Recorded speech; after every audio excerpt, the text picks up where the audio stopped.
আসসালামু আলাইকুম ওরহমতুল্লাহি ওবরাকাতুহ। প্রফিট সিরিজের ২৫তম পর্বে আপনাদের সবাইকে স্বাগত।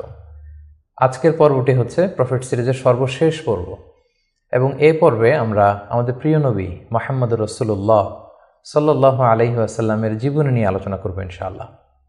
কিন্তু শুধুমাত্র একটি পর্বে আমাদের প্রিয় নবীজির বর্ণাঢ্য জীবনী, এই পুরো জীবনীকে কাভার করা খুবই দুঃসাধ্য একটি ব্যাপার। তারপরেও আমরা চেষ্টা করব খুব সংক্ষিপ্ত পরিসরে, খুব প্রেসাইজলি তার জীবনের গুরুত্বপূর্ণ যে লাইফ ইভেন্টসগুলো আছে, ঘটনাগুলো আছে, সেগুলো খুব সংক্ষিপ্ত পরিসরে বর্ণনা করবার। সম্মানিত সুধী, আল্লাহ তাআলা প্রিয় নবী মুহাম্মদ রাসূলুল্লাহ সাল্লাল্লাহু আলাইহি ওয়াসাল্লামকে জাজিরাতুল আরবে পাঠিয়েছিলেন। যে শহরে তিনি প্রিয় হাবিবকে পাঠিয়েছিলেন সেই শহরটি হচ্ছে মক্কাতুল মুকাররমা এবং কুরাইশ বংশে রাসূল সাল্লাল্লাহু আলাইহি ওয়াসাল্লাম এসেছিলেন। বনু হাশিমি খানদানে তিনি এসেছিলেন এবং আরবি ভাষাভাষী জনগোষ্ঠীর মাঝে আল্লাহ তাআলা প্রিয় নবী সাল্লাল্লাহু আলাইহি ওয়াসাল্লামকে প্রেরণ করেছেন। তিনি তার ৪০ বছর বয়সে নবুয়ত লাভ করেছেন এবং সর্বশ্রেষ্ঠ আসমানি কিতাব আল কুরআন আল কারীম কিন্তু প্রিয় নবীজি মুহাম্মদ রাসূলুল্লাহ সাল্লাল্লাহু আলাইহি ওয়াসাল্লামের উপর নাজিল হয়েছে এবং দীর্ঘ ২৩ বছর ধরে মানবজাতির বিভিন্ন সমস্যার সমাধান দেওয়ার জন্য কোরআন আল্লাহ তাআলা নাজিল করেছিলেন। রাসূল সাল্লাল্লাহু আলাইহি ওয়াসাল্লাম পৃথিবীতে ৬৩ বছর হায়াত পেয়েছেন এবং ৬৩ বছর শেষে তিনি মদিনাতুল মুনাওয়ারাতে ইন্তেকাল করেন এবং সেখানেই তার নিজ হাতে প্রতিষ্ঠিত মসজিদে নববীর পাশে আজও তিনি শুয়ে আছেন। আমরা এই প্রফিট সিরিজে সৈয়দনা আদম আলাইহিস সালাম থেকে শুরু করে রাসূল সাল্লাল্লাহু আলাইহি ওয়াসাল্লাম পর্যন্ত কোরআনে বর্ণিত ২৫ জন নবীকে নিয়ে, তাদের জীবনী নিয়ে আমরা এখানে আলোচনা করছি। আর তারই ধারাবাহিকতায় রাসূল সাল্লাল্লাহু আলাইহি ওয়াসাল্লাম হচ্ছেন দ্য লাস্ট মেসেঞ্জার, সর্বশেষ নবী এবং সর্বশেষ রাসূল। আল্লাহ তাআলা সূরাতুল আহজাবে ইরশাদ করছেন, মা কানা মুহাম্মাদুন আবা আহাদিম মির রিজালিকুম ওয়ালাকিন রাসূলুল্লাহি ওয়া খাতামান নাবিয়্যিন। তিনি হচ্ছেন খাতামুন নাবিয়্যিন, সর্বশেষ নবী। নবী আসার সাইয়েদনা আদম আলাইহিস সালাম থেকে শুরু করে নবীদের আগমনের যে ধারাবাহিকতা, সেটার সিল মেরে রাসূল সাল্লাল্লাহু আলাইহি ওয়াসাল্লামের মাধ্যমে সিলড আপ করা হয়েছে। এই ধারাবাহিকতাকে কাট আপ করে দেওয়া হয়েছে, তারপরে কোনো নবী আসবে না। এবং রাসূল সাল্লাল্লাহু আলাইহি ওয়াসাল্লাম নিজেও ইরশাদ করেছেন যে লা নাবিয়্যা বা'দি, আমার পরে কেউই আর নবী হিসেবে আসবে না, আমি হচ্ছে শেষ নবী, শেষ রাসূল। এবং রাসূলুল্লাহ সাল্লাল্লাহু আলাইহি ওয়াসাল্লাম তিনি বনি ইসমাঈলের নবী, বনি ইসরাইলের নয়। আমরা জানি যে পৃথিবীতে নবীদের যে ধারাবাহিকতা, নবী আসার যে সিলসিলা, এটা ইব্রাহিম আলাইহিস সালাম থেকে ২ ভাগ হয়েছে। কারণ আমরা সাইয়েদনা ইব্রাহিম আলাইহিস সালামের পর্বে বলেছিলাম যে তিনি হচ্ছেন আবুল আম্বিয়া, সকল নবীদের বাবা। ইব্রাহিম আলাইহিস সালামের ২ জন পুত্র সন্তান ছিল, আমরা জানি, ইসহাক আলাইহিস সালাম, ইসমাঈল আলাইহিস সালাম। এই ইসহাক আলাইহিস সালামের সন্তান হচ্ছে ইয়াকুব আলাইহিস সালাম এবং এই চ্যানেলেই সব নবীরা এসেছে। ইয়াকুব আলাইহিস সালামের অপর নাম হচ্ছে ইসরাইল, ফলে এই চ্যানেলে যত নবী এসেছে তারা হচ্ছে বনি ইসরাইলের নবী। কিন্তু ইব্রাহিম আলাইহিস সালামের অপর সন্তান ইসমাঈল আলাইহিস সালামের চ্যানেলে কোনো নবী আসেনি। তো সব নবী যেহেতু ইসমাঈল আলাইহিস সালামের চ্যানেলে না এসে ইসহাক আলাইহিস সালামের চ্যানেলে এসেছে, সবাই ভেবেছিল শেষ নবীও হয়তো এই চ্যানেলেই আসবে। কিন্তু আল্লাহ তাআলা তাদের ধারণাকে নস্যাৎ করে দিয়ে সাইয়েদনা মুহাম্মদুর রাসূলুল্লাহ সাল্লাল্লাহু আলাইহি সাল্লামকে ইসমাঈল আলাইহিস সালামের চ্যানেলে প্রেরণ করেছেন। তাই তিনি বনি ইসমাঈল, তিনি বনি ইসরাইল নন। এবং রাসূল সাল্লাল্লাহু আলাইহি ওয়াসাল্লাম তিনি হচ্ছেন বিশ্ব নবী, গ্লোবাল প্রফেট, অথবা দ্য প্রফেট অব ইউনিভার্স। গোটা বিশ্বের জন্য তিনি নবী হয়ে পৃথিবীতে এসেছেন। আল্লাহ তাআলা বলছেন, ওয়ামা আরসালনাকা ইল্লা কাফাতান লিন-নাসি বাশীরাও ওয়া নাযীরা। অর্থাৎ হে নবী, আমি আপনাকে গোটা বিশ্ববাসীর জন্য, পুরো মানব মণ্ডলীর জন্য আপনাকে আমি সুসংবাদ দানকারী এবং ভীতি প্রদর্শনকারী হিসেবে প্রেরণ করেছি। এবং সহিহ বুখারীর বর্ণনায় আল্লাহর হাবিব সাল্লাল্লাহু আলাইহি ওয়াসাল্লাম ফরমান যে আমাকে আল্লাহ তাআলা এমন 5টি নেয়ামত দিয়েছেন যেটা অন্য কোনো নবীকে দেননি। এর মধ্যে একটা হচ্ছে, অন্যান্য সকল নবীকে আল্লাহ তাআলা বিশেষ জনপদের জন্য, বিশেষ জাতিগোষ্ঠীর জন্য নবী করে প্রেরণ করেছেন, কিন্তু আমাকে আল্লাহ তাআলা গোটা মানব মণ্ডলীর জন্য প্রেরণ করেছেন। রাসূল সাল্লাল্লাহু আলাইহি ওয়াসাল্লাম বলেন, ওয়া কানা নাবিয়্যু ইউবআসু ইলা কওমিহি খাসসা, নবীদেরকে তাদের নির্দিষ্ট কওমে, জাতির কাছে নবী হিসেবে পাঠানো হয়েছে। ওয়া বুইসতু ইলান নাসি কাফা, আর আমি গোটা মানব মণ্ডলীর জন্য, বিশ্ববাসীর জন্য নবী হয়ে প্রেরিত হয়েছে। এবং রাসূলুল্লাহ সাল্লাল্লাহু আলাইহি ওয়াসাল্লামকে তিনি বলেছেন যে আমাকে শাফাআতের সুযোগ দেয়া হবে কিয়ামতের দিন, যে ভয়ঙ্করতম দিনে নবীরাও থারথার করে কাঁপতে থাকবে আল্লাহ তাআলার সামনে, একটি টু শব্দ করার সাহসটুকুন পাবে না, কোনো কথা বলার সাহস পাবে না। ঠিক সেই মুহূর্তে আল্লাহ রাসূল সাল্লাল্লাহু আলাইহি ওয়াসাল্লামকে শাফাআতের অনুমতি দেওয়া হবে। সুবহানাল্লাহি ওয়া বিহামদিহি। রাসূলুল্লাহ সাল্লাল্লাহু আলাইহি ওয়াসাল্লামের অনেকগুলো নাম রয়েছে। হাদিসে এসেছে যে রাসূল সাল্লাল্লাহু আলাইহি ওয়াসাল্লামের এক নাম হচ্ছে আল মাহি, আল আকিব, আল হাশির, কিন্তু কালামুল্লাহ মাজিদে রাসূল সাল্লাল্লাহু আলাইহি ওয়াসাল্লামের দুইটি নাম উল্লেখিত হয়েছে। একটি হচ্ছে মুহাম্মদ আর একটা আহমদ। আল্লাহ তাআলা বলছেন ওমা মুহাম্মাদুন ইল্লা রাসূল ক্বাদ খালাত মিন ক্বাবলিহির রুসুল। মুহাম্মদ তো একজন নবী, আর তার আগে অনেক নবী পৃথিবীতে এসেছিলেন, তারা আবার বিদায় নিয়েছেন। তাহলে মুহাম্মদ নামটি পেলাম। মুহাম্মদ নাম ছাড়াও তার আরেকটি নাম কোরআনে উল্লেখিত হয়েছে, সেটা হচ্ছে আহমদ। সাইয়েদনা ঈসা আলাইহিস সালামের ভাষায় ইয়াতি মিন বাদি ইসমুহু আহমদ, তিনি বলেছিলেন যে আমার পরে একজন নবী আসবে, তার নাম হবে আহমদ। তাহলে কোরআনে রাসূল সাল্লাল্লাহু আলাইহি ওয়াসাল্লামের দুইটি নাম পাওয়া যায়, একটা মুহাম্মদ, একটা আহমদ। এবং রাসূল সাল্লাল্লাহু আলাইহি ওয়াসাল্লামকে আল্লাহ তাআলা আমাদের জন্য মডেল বানিয়ে পাঠিয়েছেন। সব ক্ষেত্রে তিনি আমাদের model, the best standard of character. Allah তাআলা ইরশাদ করছেন ওয়া ইন্নাকা লা আলা খুলুকিন আযীম। নবী হে, আপনি সুমহান চরিত্রের উপর প্রতিষ্ঠিত, আপনার চরিত্র হচ্ছে অনুকরণীয় চরিত্র, গোটা বিশ্ববাসী আপনার চরিত্র থেকে শিখবে, জানবে, আলোকিত হবে। এবং রাসূল সাল্লাল্লাহু আলাইহি ওয়াসাল্লাম হচ্ছে the best example to follow.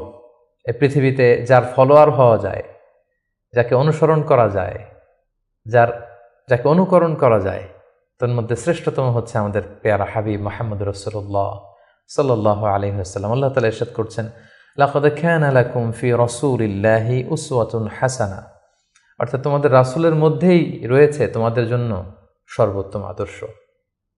আমরা যেন তাকে আমাদের জীবনের মডেল, আমাদের জীবনের আইকন, আমাদের জীবনের আদর্শ হিসেবে গ্রহণ করি। এজন্য আল্লাহ তাআলা রাসূল সাল্লাল্লাহু আলাইহি ওয়াসাল্লামকে আমাদের জন্য উসওয়াতুন হাসানা, অনুকরণীয় উত্তম আদর্শ হিসেবে তিনি রাসূল সাল্লাল্লাহু আলাইহি ওয়াসাল্লামকে আমাদের কাছে প্রেরণ করেছেন। এবং তিনি শুধু মুসলিমদের জন্য নবী হয়ে আসেননি, তিনি শুধু বিশ্বাসীদের কাছেই নবী হয়ে আসেননি, তিনি শুধু আরববাসীদের কাছেই নবী হয়ে আসেননি, তিনি গোটা বিশ্বের জন্য রহমত হয়ে এসেছেন। Mercy for the entire universe. Allah তাআলা ইরশাদ করছেন ওয়ামা আরসালনাকা ইল্লা রাহমাতাল লিল আলামিন, I have sent you as a mercy for the entire universe. নবী হে, আমি আপনাকে গোটা বিশ্ববাসীর জন্য রহমত করে প্রেরণ করেছি, রহমত স্বরূপ প্রেরণ করেছি। তিনি রাহমাতাল লিল আলামিন, তিনি গোটা বিশ্বের অ্যাসেট, গোটা বিশ্ব তার কাছ থেকে ভদ্রতা, সভ্যতা, ওহির জ্ঞান সবকিছু শিখবে। শুধু আমরাই রাসূল সাল্লাল্লাহু আলাইহি ওয়াসাল্লামের সুন্নাহ বা ট্র্যাডিশন থেকে আলোকিত হবে এমনটা নয়, তিনি সবার জন্য শিক্ষণীয়, অনুকরণীয়, অনুসরণীয়, তিনি গোটা বিশ্ববাসীর জন্য রহমত। প্রিয় সুধী, যেহেতু তিনি আমাদের জন্য আদর্শ, সেহেতু রাসূল সাল্লাল্লাহু আলাইহি ওয়াসাল্লাম আমাদের জন্য যা নিয়ে এসেছেন সেটাকে যেন আমরা আঁকড়ে ধরি। এটা আল্লাহ তাআলার ভার্ডিক্ট, অর্ডার। আল্লাহ তাআলা ইরশাদ করছেন ওয়ামা আতাকুমুর রাসূলু ফাখুযুহু ওয়ামা নাহাকুম আনহু ফান্তাহু। রাসূল সাল্লাল্লাহু আলাইহি ওয়াসাল্লাম তোমাদের জন্য যা নিয়ে এসেছেন সেটাকে ধরো, সেটাকে গ্রহণ করো, সেটাকে মানো। আর যেটা থেকে রাসূল সাল্লাল্লাহু আলাইহি ওয়াসাল্লাম তোমাদেরকে বারণ করেছেন সেটা থেকে তোমরা দূরে থাকো। এবং আমরা যদি আল্লাহ তাআলার ভালোবাসা পেতে চাই, সেক্ষেত্রে আল্লাহ তাআলা শর্ত জুড়ে দিয়েছেন যে আমার ভালোবাসা যদি পেতে চাও আমার নবীর অনুসরণ করো। আল্লাহ তাআলা বলছেন কুল ইন কুনতুম তুহিব্বুনাল্লাহা ফাত্তাবিউনি ইউহিব্বুকুমুল্লাহ। আল্লাহ বলছেন নবী হে, আপনি জানিয়ে দিন যে তোমরা যদি আমি আল্লাহর ভালোবাসা পেতে চাও, তাহলে হে নবী আপনি বলুন যে ফাত্তাবিউনি, আমি নবীর অনুসরণ করো, তাহলে ইউহিব্বুকুমুল্লাহ, আল্লাহ তাআলা তোমাদেরকে ভালোবাসবেন। তো রাসূল সাল্লাল্লাহু আলাইহি ওয়াসাল্লামের ফলোয়ার হিসেবে, রাসূলুল্লাহ সাল্লাল্লাহু আলাইহি ওয়াসাল্লামের উম্মত হিসেবে আমাদের দায়িত্ব হচ্ছে রাসূল সাল্লাল্লাহু আলাইহি ওয়াসাল্লাম আমাদের জন্য যে শিক্ষা নিয়ে এসেছেন, যে হেদায়েত নিয়ে এসেছেন, যে আলোকবর্তিকা নিয়ে এসেছেন, কোরআন নিয়ে এসেছেন, এটা শিক্ষা যেন আমরা আমাদের ব্যক্তি জীবনে, সমাজ জীবনে, রাষ্ট্রীয় জীবনে যেন আমরা বাস্তবায়ন করি, এটা যেন আমরা আমাদের জীবনে ইমপ্লিমেন্ট করি। আমরা প্রফেট সিরিজের বিভিন্ন পর্বে বিভিন্ন নবীদের জীবন নিয়ে যখন আমরা আলোকপাত করেছিলাম, আমরা বলেছিলাম যে as a proof of their prophethood, Allah subhanahu wa ta'ala provides them মুআজিজা।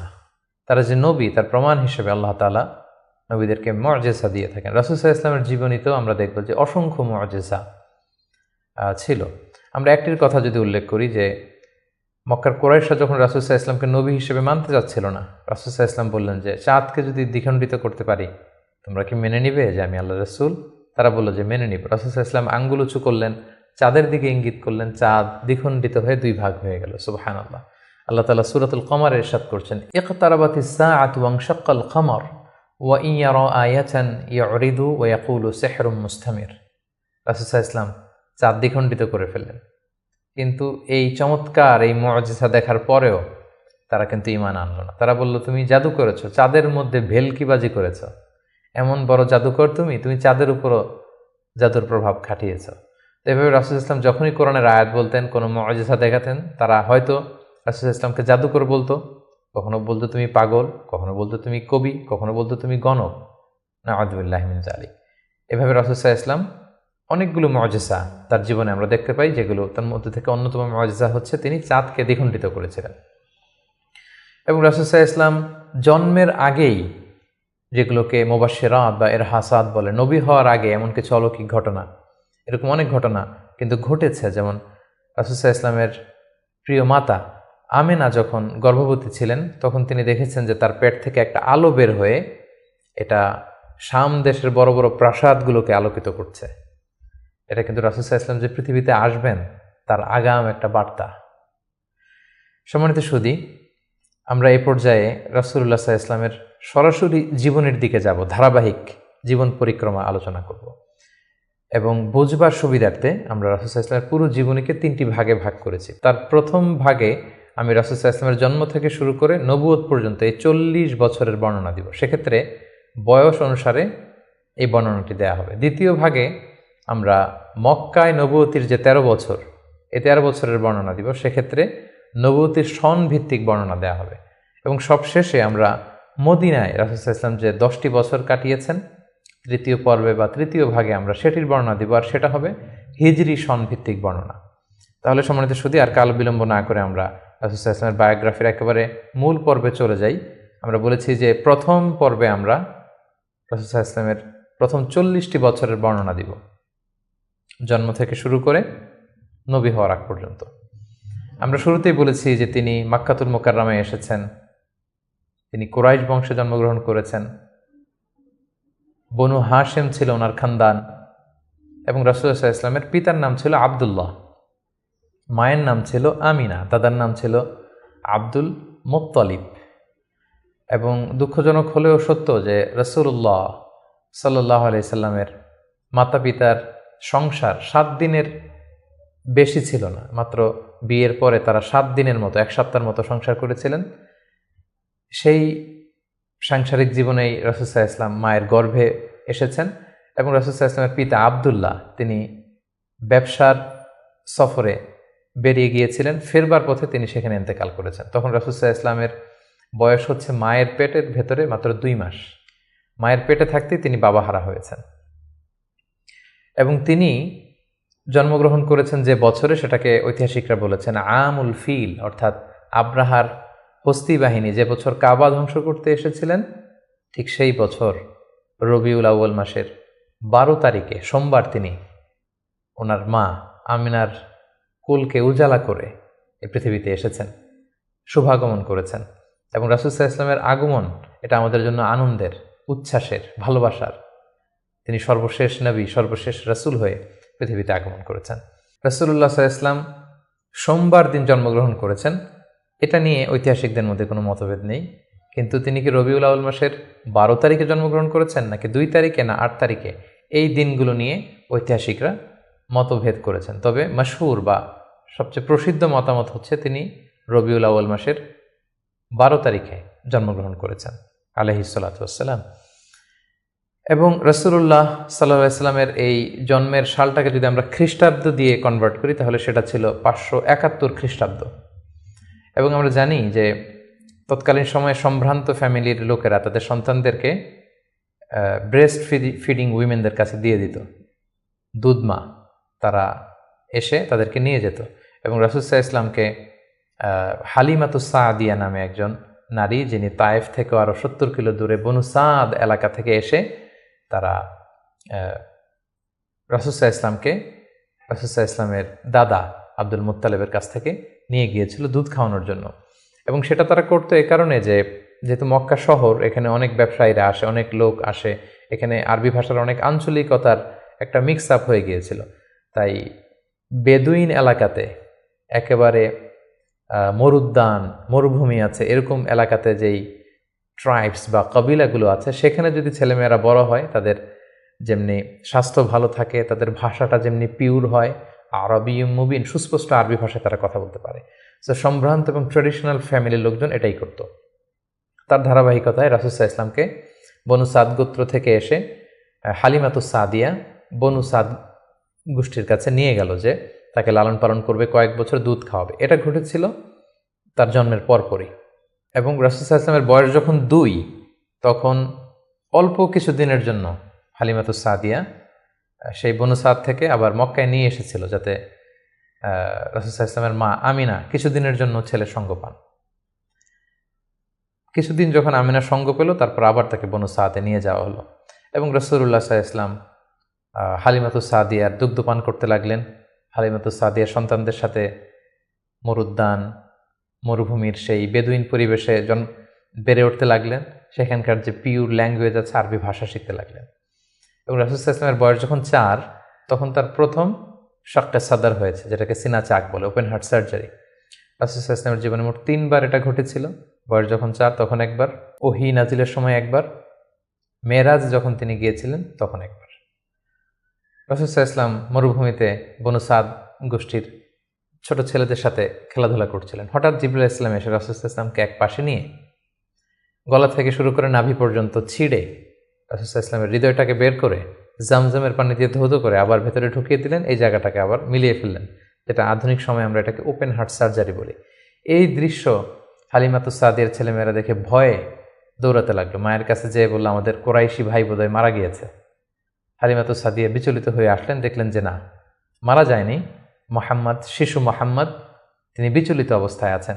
তারা ভয় পেয়ে গেলেন এবং ভাবলেন যে না, এই ছেলের যদি কিছু হয়ে যায় তাহলে তো এর দায়ভার আমার উপর আসবে, আমরা দিয়ে আসবো মোহাম্মদকে।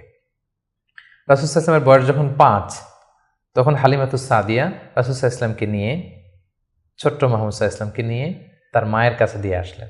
যেহেতু 5 বছর বয়সে এখন তিনি সুস্পষ্ট আরবিতে কথা বলতে পারেন এবং দুধ খাওয়ানো তো সেই 2 বছর বয়সেই শেষ।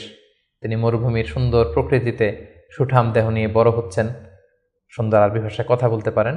5 বছর বয়সে মায়ের কাছে ফিরিয়ে দেয়া হলো। এবং রাসূল সাল্লাল্লাহু আলাইহি ওয়াসাল্লামের আম্মা আমিনা, তিনি প্রতি বছর রাসূল সাল্লাল্লাহু আলাইহি ওয়াসাল্লামের বাবার কবর জিয়ারত করতে ইয়াসরিবে যেতেন, যেটা পরবর্তীতে মদিনা নামকরণ হবে, আমরা শুনব সেই ঘটনা। প্রতি বছর যেহেতু তিনি যান, রাসূল সাল্লাল্লাহু আলাইহি ওয়াসাল্লামকে যখন নিয়ে আসা হলো, তার পরের বছর তিনি রাসূল সাল্লাল্লাহু আলাইহি ওয়াসাল্লামকে নিয়ে রাসূল সাল্লাল্লাহু আলাইহি ওয়াসাল্লামের বাবার কবর জিয়ারত করতে গেলেন। রাসূল সাল্লাল্লাহু আলাইহি ওয়াসাল্লামের বয়স তখন 6 বছরের ছোট্ট বালক। জিয়ারত করলেন। জিয়ারত করে ফিরে আসার পথে রাসূল সাল্লাল্লাহু আলাইহি ওয়াসাল্লামের মাতা আমিনা, তিনি মারা গেলেন মক্কা মদিনার মাঝখানে আবওয়া নামক জায়গায়। আল্লাহু আকবার। বয়স যখন মায়ের পেটে 2 মাস, বাবা হারা হলেন, পিতৃহারা। বয়স যখন মাত্র 6, মাতৃহারা, এখন কমপ্লিট ইয়াতিম মুহাম্মদ সাল্লাল্লাহু আলাইহি ওয়াসাল্লাম, বাবা মা হারা। তখন সাথে উম্মে আইমান নামে একজন দাসী ছিল, যিনি রাসূল সাল্লাল্লাহু আলাইহি ওয়াসাল্লামকে খুব ভালোবাসতেন, মায়ের কষ্ট বুঝতে দেননি। সেখান থেকে নিয়ে দাদার কাছে মক্কায় চলে আসলেন এবং রাসূল সাল্লাল্লাহু আলাইহি ওয়াসাল্লাম পরবর্তীতে বলেছিলেন, উম্মে আইমান হিয়া উম্মি বা'দা উম্মি, আমার মায়ের পরে উম্মে আইমানই আমার মা। সুবহানাল্লাহ। মক্কাতে যখন নিয়ে আসা হলো রাসূল সাল্লাল্লাহু আলাইহি ওয়াসাল্লামকে, শিশু মুহাম্মদকে, তখন তার দাদা আব্দুল মুত্তালিব তার দেখভালের দায়িত্ব নিলেন। কিন্তু অবাক করা কাণ্ড হচ্ছে, রাসূল সাল্লাল্লাহু আলাইহি ওয়াসাল্লাম যখন মাত্র 8 বছর বয়সে উপনীত হলেন, তার দাদাও ইন্তেকাল করলেন। এবার মাও নেই, বাবাও নেই, দাদাও নেই। ঠিক তখন রাসূল সাল্লাল্লাহু আলাইহি ওয়াসাল্লাম তার চাচা আবু তালেবের কাছে মানুষ হতে লাগলেন। রাসূল সাল্লাল্লাহু আলাইহি ওয়াসাল্লাম তার বয়স যখন 12, তখন তার চাচা আবু তালেব রাসূল সাল্লাল্লাহু আলাইহি ওয়াসাল্লামকে নিয়ে ব্যবসার কাজে শাম দেশের দিকে রওনা হয়েছিলেন। আমরা সেখানে বুহাইরা আর রাহেব, যে খ্রিস্টান পাদ্রী, তার গুরু পাদ্রীর কাছে শুনেছিলেন যে শেষ জামানার নবী তার শৈশব বয়সে বা কৈশোর বয়সে এই মরুভূমির পাশ দিয়ে যাবে। এটা শোনার পর থেকে বুহাইরা বছরের পর বছর এখানে ধ্যানমগ্ন থাকতো এবং অপেক্ষা করত। লম্বা ঘটনা। সম্মানিত, শুধু আমরা বলে রাখি যে আমরা কোনো ঘটনাতেই লম্বা চূড়া ঢুকে যাব না। আমরা শুধু কখন কি ইনসিডেন্ট হয়েছিল সেটা একটু করে আপনাদের সাথে শেয়ার করবার চেষ্টা করব। বহাইরা আর রাহেব তার চাচা আবু তালেবকে বলল, এই ছেলে মোহাম্মদ নবী হবে, তার ভবিষ্যৎ অনেক উজ্জ্বল, ইহুদিরা যাতে জানতে না পারে, তুমি ফিরে যাও। এই ঘটনাটা তার বয়স যখন 12 তখন ঘটেছিল। রাসূল সাল্লাল্লাহু আলাইহি ওয়াসাল্লামের বয়স যখন 13 তখন থেকে তিনি মক্কার লোকদের ছাগল চড়াতে শুরু করলেন, মেষ পালক হিসেবে ক্যারিয়ার শুরু করলেন। অল্প কিছু পারিশ্রমিকের বিনিময়ে তিনি এটা করতেন। এটা শুধু রাসূল সাল্লাল্লাহু আলাইহি ওয়াসাল্লামের জীবনীতেই নয়, সমস্ত আম্বিয়া আলাইহিস সালামের জীবনীতে এটা ঘটেছে। সেই বুখারীর বর্ণনা, প্রিয়নবী বলেন, মা বাআসাল্লাহু নাবিয়্যান ইল্লা রাআল গানাম, এই পৃথিবীতে আল্লাহ এমন কোনো নবী পাঠাননি যাদেরকে দিয়ে আল্লাহ মেষ চড়াননি। সুবহানাল্লাহ। রাসূল সাল্লাল্লাহু আলাইহি ওয়াসাল্লাম এটা শুরু করেছিলেন। রাসূল সাল্লাল্লাহু আলাইহি ওয়াসাল্লামের বয়স যখন 20 তখন তিনি তরুণ যুবক, ওই বয়সে তিনি হিলফুল ফুজুল সংগঠন করেছিলেন। আরবিতে যেটাকে বলা হয় হালাফুল ফুদুল বা হালাফুল মুত্তাইয়িবিন, যুব সংগঠন করেছিলেন। এটার উদ্দেশ্য কী ছিল? যাতে মক্কাতে কেউ মাজলুম না হয়। এক লোক তার পণ্য বিক্রি করেছে, মক্কার এক সম্ভ্রান্ত লোক পণ্য কিনে টাকা দিতে চায়নি। সে পাহাড়ে উঠে চিৎকার করে বলল, মক্কায় কি এমন ন্যায়পরায়ণ কেউ নেই যে আমার টাকাটা উদ্ধার করে দিতে পারে? রাসূল ইসলাম এই দৃশ্য দেখে কষ্ট পেলেন। তিনি প্রায় এরকম দৃশ্য দেখতেন যে জালিমরা অসহায় গরিব লোকদেরকে মক্কায় এভাবে ঠকাচ্ছে। তিনি তার চাচা আর জুবাইর ইবনে আব্দুল মুত্তালিব সহ ওনাদের সমবয়স্ক ইয়াংদেরকে নিয়ে একটা সোসাইটি করলেন। এই সোসাইটির নাম তারা দিলেন হালাফুল ফুদুল, যেটা বাংলায় আমরা হিলফুল ফুজুল বলি।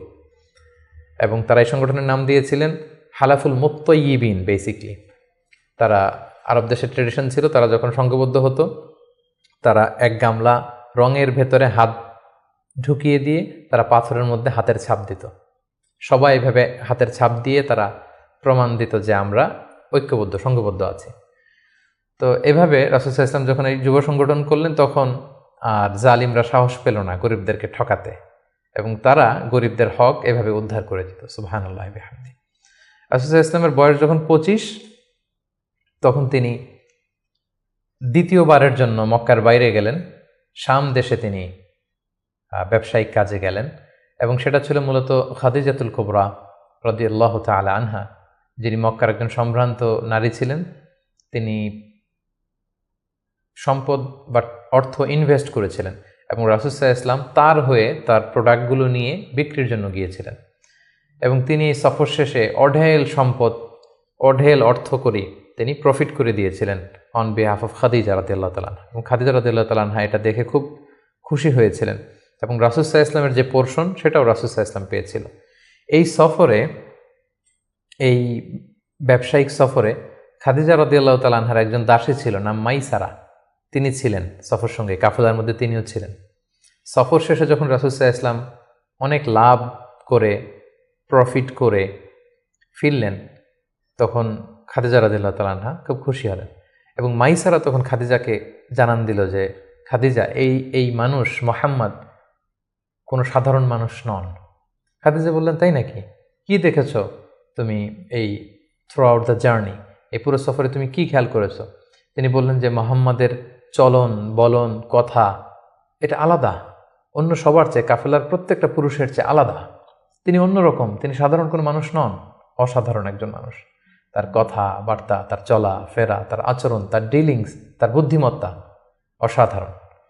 মাইসারা যখন এই কথা বলল, তখন খাদিজাতুল কুবরা তিনি রাসূল সাল্লাল্লাহু আলাইহি ওয়াসাল্লামের প্রতি আকৃষ্ট হলেন। তার একজন কাছের বান্ধবীর কাছে শেয়ার করলেন।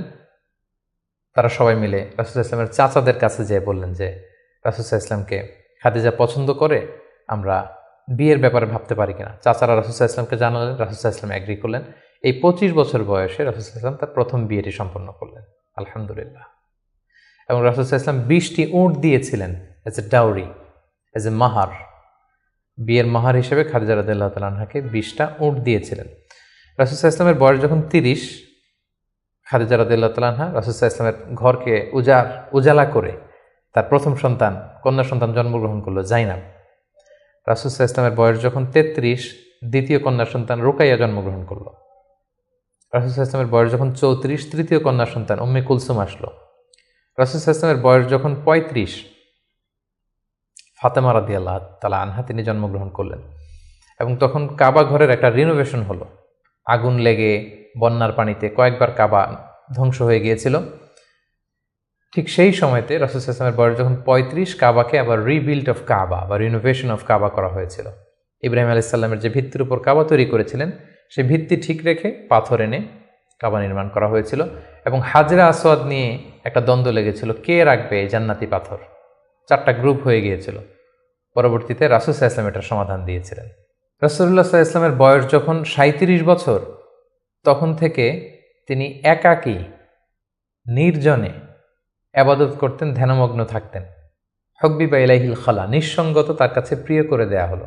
সম্মানিত সুধী, জাহিলি যুগে রাসূল সাল্লাল্লাহু আলাইহি ওয়াসাল্লামের ধর্মবিশ্বাস কী ছিল সেটা নিয়ে যদি আমরা বলি, তাহলে আমরা বলবো যে তিনি কখনো শিরকের সাথে জড়িত হননি, তিনি কখনো কোনো মূর্তিকে টাচ করেননি, তিনি আল্লাহ ছাড়া কারো কাছে কোনো কিছু কামনা করেননি, এবং তিনি হানিফ সম্প্রদায়ের অন্তর্ভুক্ত ছিলেন। অর্থাৎ ইব্রাহিম আলাইহিস সালামের স্বচ্ছ হানিফ ধর্মবিশ্বাসের যতটুকু মক্কাতে তখন অবশিষ্ট ছিল, রাসূল সাল্লাল্লাহু আলাইহি ওয়াসাল্লাম সেগুলোর প্রতি আকৃষ্ট ছিলেন, তিনি সেগুলো পালন করতেন। কিন্তু এই জাহিলি সমাজের মধ্য থেকে মানুষগুলোকে এক আল্লাহর দিকে কিভাবে নেবেন, সঠিক রাস্তা কোনটা, একটা স্ট্রাকচার্ড রিলিজিয়ান, স্ট্রাকচার্ড শারিয়া ওনার কাছে ছিল না। ফলে সেটা তিনি কামনা করছিলেন, খুঁজছিলেন, মহাসত্যকে তিনি খুঁজে বেড়াচ্ছিলেন। এজন্য ওনার বয়স যখন 37 ইয়ার্স ওল্ড, তখন হুব্বিবা ইলাইহিল খালা, নিঃসঙ্গতা, একাকী ধ্যান করা, এই মহাবিশ্ব নিয়ে গবেষণা করা, এই মহাবিশ্বের স্রষ্টাকে কিভাবে আরও তার সান্নিধ্য পাওয়া যায় সেটা নিয়ে তিনি চিন্তা গবেষণা করছিলেন। এবং ঠিক সেই মুহূর্তে তিনি হেরা গুহাতে যেতেন, এবং এটা চলেছিল তার বয়স যখন 37 থেকে শুরু করে 39 বছর 6 মাস পর্যন্ত এই ধ্যান তিনি করতেন। খাবার নিয়ে হেরা গুহাতে যেতেন, সেখানে ধ্যানমগ্ন তিনি থাকতেন এবং তিনি স্রষ্টার সান্নিধ্য পাওয়ার চেষ্টা করতেন। সত্য, মহাসত্যকে তিনি অর্জনের জন্য চেষ্টা করতেন।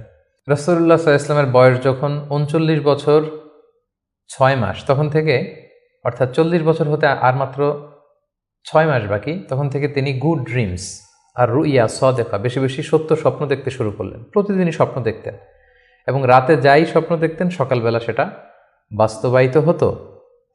ফলে তিনি স্বপ্নে রাতে যা দেখতেন সকালবেলা বাস্তবে সেটা সমাজে তিনি দেখতে পেতেন। এভাবে একাকী তিনি খাবার নিয়ে, পাথেয় নিয়ে সেই 632 মিটার উঁচু মাক্কাতুল মুকাররমায় গারে হেরাতে, হেরা পাহাড়ে তিনি চলে যেতেন, ধ্যানমগ্ন থাকতেন এবং মহাসত্যের সন্ধান করতেন।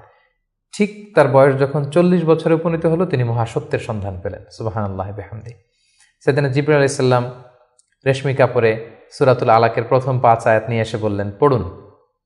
তিনি বললেন, আমি তো পড়তে জানি না। কয়েকবার বলার পরে পড়তে জানেন না তিনি বললেন। তিনি রাসূল সাল্লাল্লাহু আলাইহি ওয়াসাল্লামকে 3 বার জড়িয়ে ধরলেন। এবার তিনি পড়লেন, ইকরা বিসমি রাব্বিকাল্লাযী খালাক, খালাকাল ইনসানা মিন আলাক, ইকরা ওয়া রাব্বুকাল আকরাম আল্লাযী আল্লামা বিল কলম, আল্লামাল ইনসানা মা লাম ইয়ালাম। এই যে কোরআনের প্রথম 5 আয়াত হেরা গুহাতে নাজিল হলো, তখন রাসূল সাল্লাল্লাহু আলাইহি ওয়াসাল্লাম পড়লেন। 5টি আয়াত পড়ে তিনি হেরা গুহা থেকে কাঁপতে কাঁপতে নেমে আসলেন। নেমে এসে দেখেন জিবরাইল আলাইহিস সালামকে তার প্রকৃত রূপে দেখলেন, যে বিশাল আকৃতির, দিগন্ত বিস্তৃত তার আকৃতি। তিনি আরো ভয় পেলেন। এই 5 আয়াত নিয়ে তিনি নিচে নেমে আসলেন, কাঁপতে লাগলেন, এবং আম্মাজান খাদিজা ওনার স্ত্রীর কাছে এসে বললেন, জাম্মিলুনি জাম্মিলুনি, আমার ভয় লাগছে, আমাকে কম্বল চাপা দাও। কম্বল চাপা দেয়া হলো, আয়াত নাজিল হলো, ইয়া আইয়ুহাল মুজাম্মিল কুমিল লাইলা ইল্লা কালিলা, এ কম্বলওয়ালা দাঁড়াও, দাঁড়িয়ে তাহাজ্জুদের সালাত পড়ো। তিনি বললেন, আমাকে দাসসিরুনি দাসসিরুনি, আমাকে বস্ত্র দিয়ে চাপা দাও, আমার ভয় লাগছে, আমি মনে হয় মারা যাব। রাসূল ইসলামের গায়ে জ্বর এসে গেল, কাঁপুনি এসে গেল। কারণ কোরআনটা হচ্ছে ইন্না সানুলকি আলাইকা কওলান সাকিলা, এটা খুব ভারী, পাওয়ারফুল একটা স্ট্রং মেসেজ। এটা রিসিভ করা এত সহজ কোনো বিষয় নয়।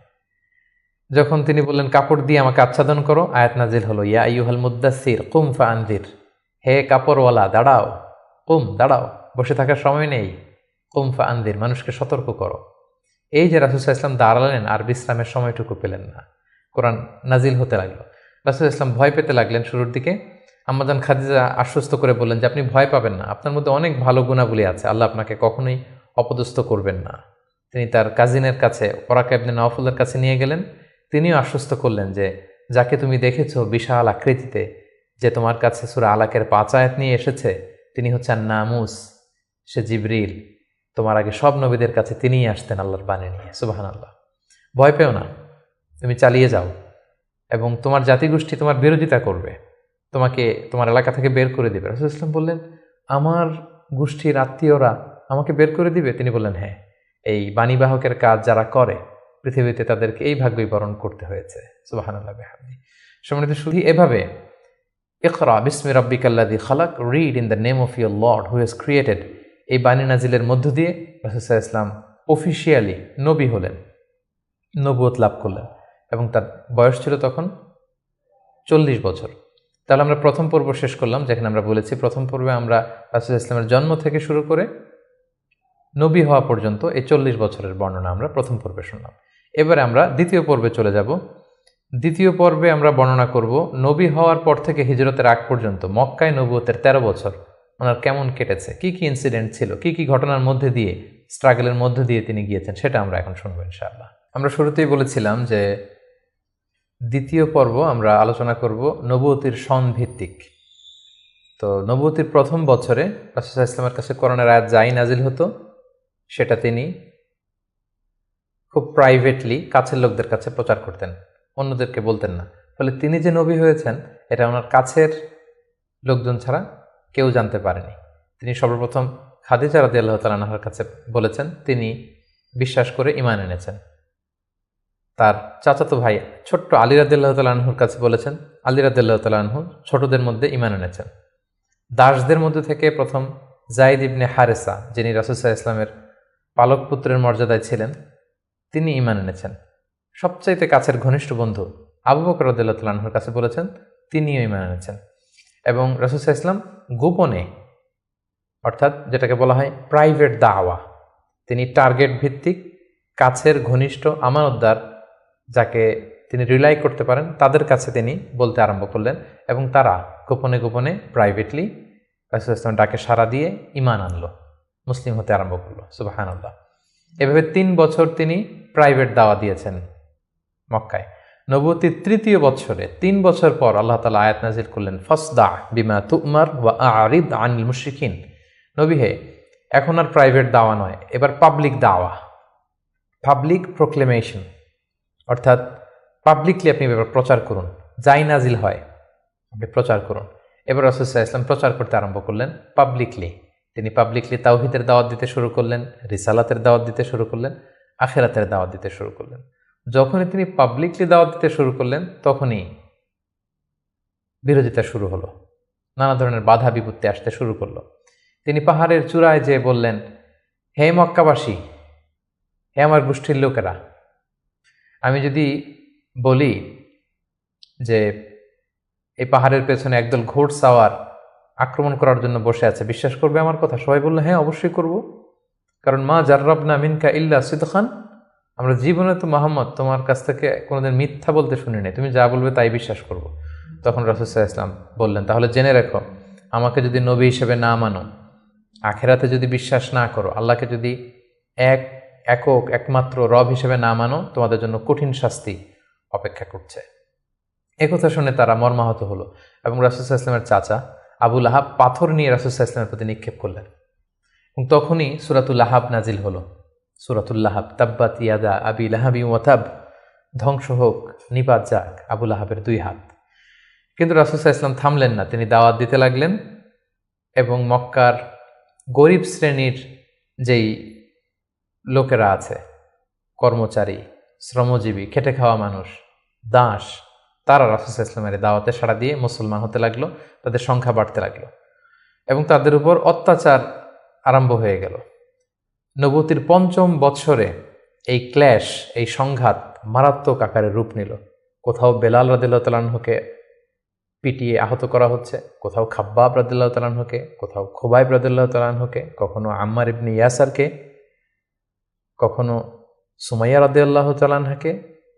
তাদেরকে নানাভাবে নির্যাতন, অত্যাচার শুরু করা হলো, এবং উপায়ন্তর না দেখে নবুয়তির 5ম বছর রাসূল সাল্লাল্লাহু আলাইহি ওয়াসাল্লাম বললেন যে না, এভাবে অত্যাচারের মধ্য দিয়ে যাওয়া যায় না।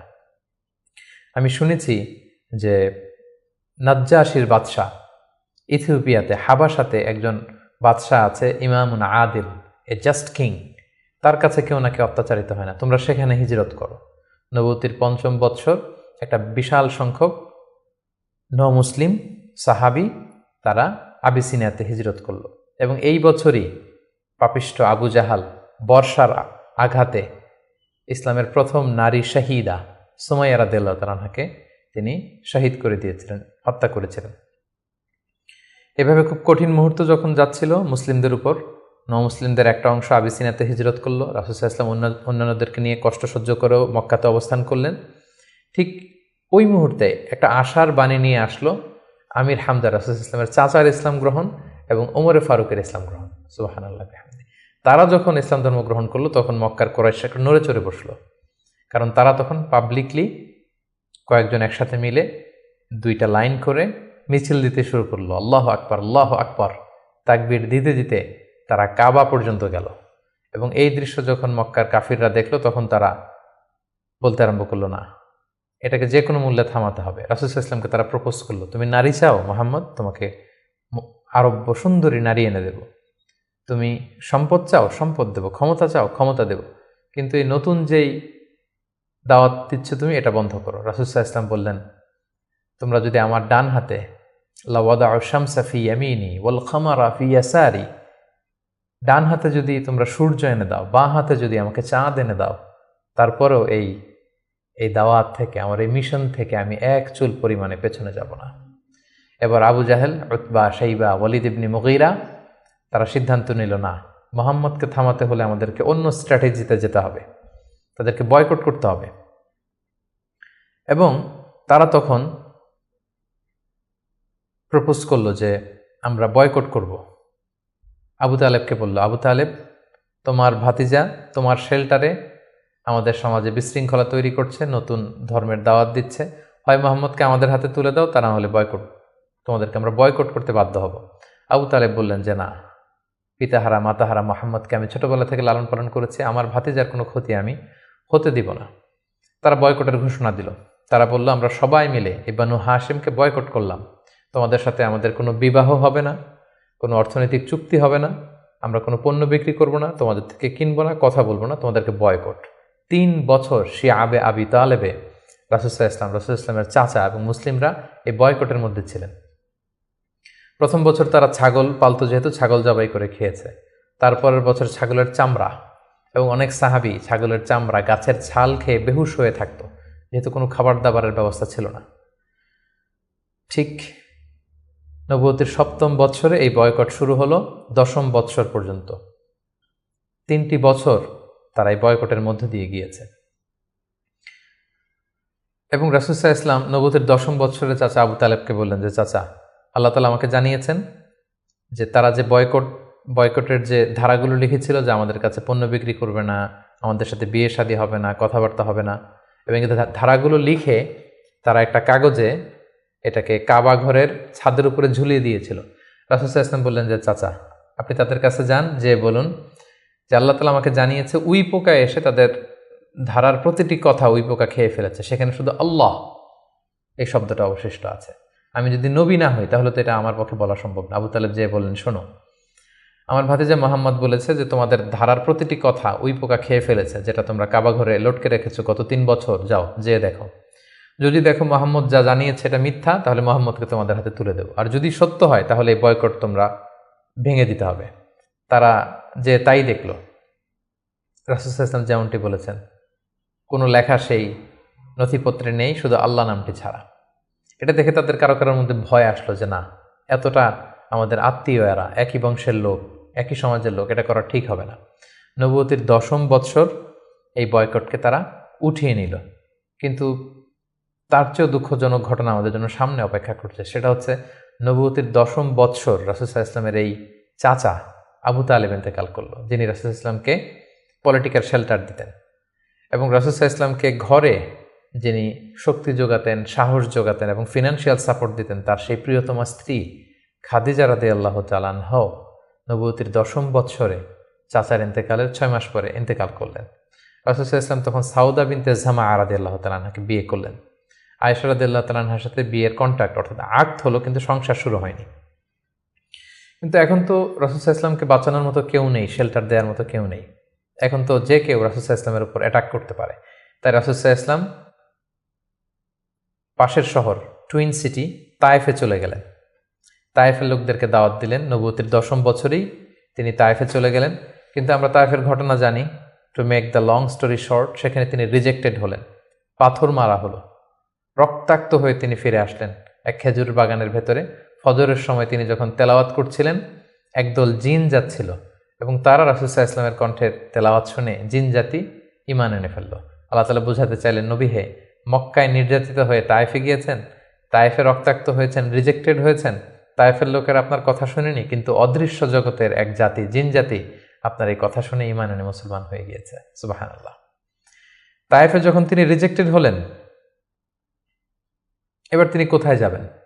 মক্কাতে আসলে এখানে মৃত্যু অপেক্ষা করছে। তায়েফে তিনি আশ্রয় পেলেন না। এবার তিনি মক্কার অনতি দূরে দাঁড়িয়ে একজন লোককে পাঠালেন যে যাও, যে বলো যে কেউ কি নেই আমাকে শেল্টার দিবে? আমার তো এটা আমার শেকড়, জন্মভূমি, আমার বাবা দাদা সবাই এ এলাকার, আমার স্মৃতি, শৈশব কৈশোর সব এখানে। আমি তো তোমাদের সাথে কোনো খারাপ আচরণ কখনো করিনি, কাউকে ঠকাইনি, আমাকে থাকবার জন্য কি কেউ আশ্রয় দিবে না? কেউ তখন আবু জাহেল, উতবা, সাইবার ভয়ে রাসূল সাল্লাল্লাহু আলাইহি ওয়াসাল্লামকে আমান বা সিকিউরিটি দিতে রাজি হলো না, একজন লোক ছাড়া। তিনি হচ্ছেন মুতঈম ইবনে আদি। যদিও সে মুশরিক, কিন্তু রাসূল সাল্লাল্লাহু আলাইহি ওয়াসাল্লামকে শেল্টার বা আমান দেওয়ার জন্য রাজি হলো। আল্লাহর মেহেরবানি, এই মুশরিক মুতঈম ইবনে আদির শেল্টারে রাসূল সাল্লাল্লাহু আলাইহি ওয়াসাল্লাম মক্কায় ঢুকলেন, তাওয়াফ করলেন, মক্কায় থাকতে আরম্ভ করলেন। কিন্তু মক্কার পরিবেশ পরিস্থিতি মোটেও রাসূল সাল্লাল্লাহু আলাইহি ওয়াসাল্লামের অনুকূলে নয়। রাসূল সাল্লাল্লাহু আলাইহি ওয়াসাল্লাম খুব কষ্টে দিনাতিপাত করতে লাগলেন। কিছুদিন আগে চাচা হারিয়েছেন, ঘরের স্ত্রী খাদিজা রাদিয়াল্লাহু তাআলা আনহাকে হারিয়েছেন, তায়েফে যে নির্যাতিত হয়েছেন, ডানে বায়ে সামনে পেছনে সাহস জোগানোর মতো কেউ নেই। রাসূল সাল্লাল্লাহু আলাইহি ওয়াসাল্লামের হৃদয়টা ভেঙে চুরমার খান খান। ঠিক সেই মুহূর্তে নবুয়তির 11তম বৎসরে রাসূল সাল্লাল্লাহু আলাইহি ওয়াসাল্লামের হৃদয়টাকে আনন্দ দিয়ে ভরে দেবার জন্য স্পেশাল মিটিংয়ে রাসূল সাল্লাল্লাহু আলাইহি ওয়াসাল্লামকে ডেকে নিলেন আল্লাহ তাআলা তার আরশে। আল্লাহ তাআলা নাজিল করলেন, সুবহানাল্লাযী আসরা বিআবদিহি লাইলাম মিনাল মাসজিদিল হারাম ইলাল মাসজিদিল আকসা। তিনি মসজিদে হারাম থেকে এক রাত্রিবেলা রাসূল সাল্লাল্লাহু আলাইহি ওয়াসাল্লামকে জিবরাইল আলাইহিস সালামের মারফত তিনি মসজিদে আকসায় নিলেন। সেখান থেকে 7 আকাশ ভ্রমণ করিয়ে আল্লাহর আরশে নিয়ে গেলেন। সুবহানাল্লাহ। সেখানে সালাত ফরজ করা হলো। রাসূল সাল্লাল্লাহু আলাইহি ওয়াসাল্লামের সাথে একান্তে আল্লাহ তাআলা কথোপকথন করলেন। রাসূল সাল্লাল্লাহু আলাইহি ওয়াসাল্লামের মন ভালো করে দিলেন। মেরাজ থেকে তিনি ফিরে আসলেন, কিন্তু এখন যাবেন কোথায়? মক্কায় তো থাকার পরিবেশ নেই। তখন তিনি ওনার গ্লোবাল নেভিগেশন এটা বাড়ানোর জন্য ট্রাই করলেন যে ফরেন লোক আমি পাই কিনা, যে বিদেশে কোথাও যেয়ে থাকা যায় কিনা, প্রবাসে। রাসূল সাল্লাল্লাহু আলাইহি ওয়াসাল্লাম তখন হজের মৌসুমটাকে বেছে নিলেন, কারণ হজে মক্কায় হাজার হাজার লোক চারদিক থেকে আসতো এবং হজের মৌসুমগুলোতে আবু জাহেল, উতবা, সাইবা, ওয়ালিদ ইবনে মুগীরা তারা মক্কায় প্রবেশের যে প্রধান ফটক বা গেটে সেখানে দাঁড়িয়ে হাজিদেরকে বলতো, খবরদার, মক্কার যেখানে মনে চায় যাও, মানাসিকুল হাজ, হজ পালন করো, কিন্তু মক্কায় একজন পাগল আছে, তার নাম মুহাম্মদ, তার কাছে যেও না। সে এমন কথা বলবে তোমাকেও পাগল বানায় ফেলবে। আমরা জানি যে আল ইনসানু হারিসুন আলা মা মুনিআ, মানুষকে যেটা থেকে বারণ করা হয় মানুষের সেটার ব্যাপারে আগ্রহ থাকে বেশি। সবাই তখন মক্কায় যে খুঁজতে আরম্ভ করলো যে কে এই মুহাম্মদ।